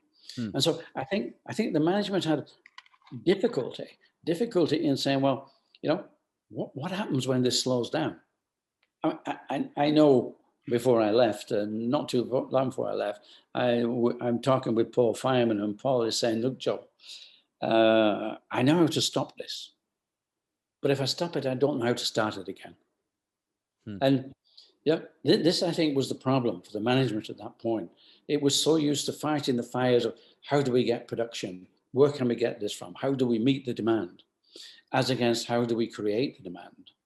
And so I think they got over the top of this hill and found themselves in no man's land, in a land of, we're not used to the idea of having to create business. So we went into American football, we went into basketball, and did quite okay in basketball. But I think what it failed to do was focus. I think they failed to focus on what should we be. You know, we'd been in running, but the big focus was aerobics. We're no aerobics. That was the big, and then trying to come into everywhere, they ended up probably nowhere and ended up in bits all over instead of probably focusing on either American football or basketball. Basketball was doing quite nice for them. Maybe they should have focused enough on that to begin with to start to have ownership. Right? And they were good with tennis, but if you try to do everything, you've got to be very careful because it is to do with visibility. Yeah. If you're not visible in a particular sport, yeah, you won't make it. It takes a lot of time to be that visible. You look at America and the sports that are really part of the American life. It's either football, basketball, baseball. It's not soccer. Yeah. It's not soccer. Soccer is something that is European. It's the rest of the globe. You know, here in the UK or wherever, every town had a soccer club. So your emotion is evolved in that. You know, you support that. In America, it was basketball, you know, baseball or American football. So you've got to decide if you're going for the emotion, you've got to focus and you've got to get not only the players, not only the teams, you've got to get the supporters. You have to win them because right now, sport controls fashion. Street fashion now is all to do with sport, whatever runs over. And we have people now who, you know, it's changing so much. Influencers can be anywhere, but you have to be careful that you're not all over with influencers. Get the influencers focused. That way you'll have an audience. If you're all over, and I think this is what happened with Reebok until Adidas bought it. Why did Adidas buy Reebok? They bought it because Adidas wanted more influence in America. And Reebok had picked up a lot of agreements with the NFL and basketball. And you know, you buy a company, what do? You take the pitch you want and you put it into Adidas. You can't blame them for that. That's what they paid the money for. Right, and, right. Yeah, and that's what they did. But Reebok then just sort of settled down to become, you know, and Adidas tried to put Reebok into fitness. But, you know, fitness is okay, but you need to be very, very focused because there's no visibility. Right. You know, the visibility is with say, team sport where you've got spectators. You know, this is where the visibility comes. Television cameras are on there. You see Nike, you see Adidas, you see those names, and this is it. The times that you see it puts it in your mind. Right. It seems like CrossFit is kind of the closest you get to exposure with fitness. It is. Yes, it is. But I don't think again that they focus Reebok on. Plus the fact that Adidas changed the letter styling of Reebok. They also changed from the vector to the delta. So you confuse people's images. You know, when you think of Ford, you just see Ford. You just see the lettering. Yeah, you see the curly font with those circle around, or the oval around it. Yeah, that's right. You just see that. Now, if you confuse that and put a different typeface on, put different, you know, people say, what's that? You know, and however, over the last, I think it's about 2.5, 3 years, I think Adidas got themselves a new marketing person looking after Reebok, and they brought back the vector, they removed the delta, and they brought back the Mototech Tura lettering, which is the same that Apple used to use way back, and the dropped R. And I think now people are beginning to see again the same message. And so if you want to get anywhere, continue with the message, because you might get tired of it. You might have seen it 1,000,000 times, but the guy down the road has probably only seen it once.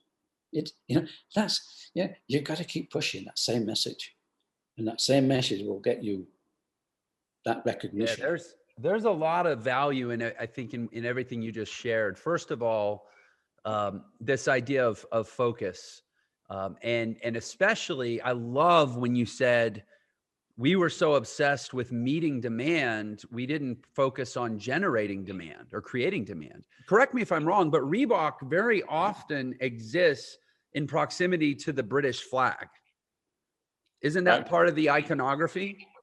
Well, that has to go way, way, way, way back when we first got the running shoes into the USA. We had the Starcrest, which is a very nice thing, and in fact, the Starcrest is on really the Reebok Classics even today. But Paul said, "Look, Joel, this is great." He said, "But to get the USA public to recognize the Starcrest, it's going to cost us millions." Right, right. Long time. He said, "But everybody knows the Union Jack." Yeah. Everybody knows it. And I'm from the UK, and I think, well, yeah, okay. I didn't know that everybody in the US knew the Union Jack. Everybody knew the Union Jack. So we put the Union Jack on. And this was one of the things that really gave that visibility, because we didn't have much point of sale. You know, we didn't have many things that we could put into shop windows and things. But what we did have was a box. And the box had a Union Jack on the lid. That's right. And each of the shoes had a little Union Jack on it. But the retailers, the stores with the window, they used to put the boxes in a pyramid, stack all Union Jacks, and then they'd put a shoe on each of the box on the pyramid. And it was fantastic. Yeah. And so the Union Jack did, because I think Paul was absolutely right. People in the USA recognized the Union Jack. And so it was contributory. It helped to sort of get that recognition, Union Jack, Reebok. In hindsight, it seems like, you know, the relationship between Nike and Michael Jordan, I mean, that was an era defining relationship in retail fashion, right? Yes. Do you think that there's anything you could have done in the big scheme to win that fight? I mean, I'm not saying you couldn't have been second place, but do you think that the Nike Jordan pairing in American culture was something that you or Adidas or anyone could have actually overcome, or was it just a competition for second place at that point? I would never take on a view that you're in second place. Okay. I always take on a view that the place is number one. So somebody's got a real winner. But, you know, Reebok had Shaquille O'Neal. Yeah. And, you know, and also Allen Iverson. Yeah. Who crossed over Jordan. That was such a good game. Yeah. The leverage wasn't right. They didn't leverage that. There should have been more leverage. Now, this is, you got to look at the competition and say, how do we compete? You know, not saying, oh, yeah, okay, they're doing whatever. We'll do a bit over here. No, that's competition. You know, it's like, how do we compete?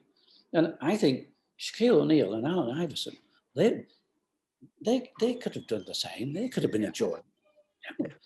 It's just creating it. But again, it's like we were saying, you've got to be there again.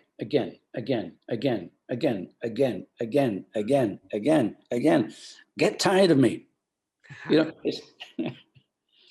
until everybody you're saying you don't think they did that? Because you're right. I mean, Shaquille O'Neal, he was the heir apparent to the iconic Jordan torch for basketball and sports in America. And you're saying you don't feel like the guys went far enough and hard enough with that relationship. Yeah, Shaquille O'Neal and Pump. You know what? You've got so many winners. You know, you've got to play a winning hand, and somewhere around here, they didn't. And that winning hand is continuing. Even today, you know, we've got Air Jordan. Even today, Jordan means an awful lot with that Nike connection. Yeah. And it's there. It's but not so much Shaquille O'Neal and Reebok and Iverson. Yeah, it's true. It's true, because you almost can't think Jordan without thinking Nike, but you can think Shaquille without thinking Reebok. Right. Yeah, that makes perfect sense, man. What a great lesson on doubling down on your winners. If you loved that episode, then you're definitely gonna love this one. Check it out. But I started journaling about it every day. I journaled about what my future and next level life looked like, that I make $10,000. I make $10,000. A month later, I made $10,000. And before that, I'd only made like $3,000 tops ever.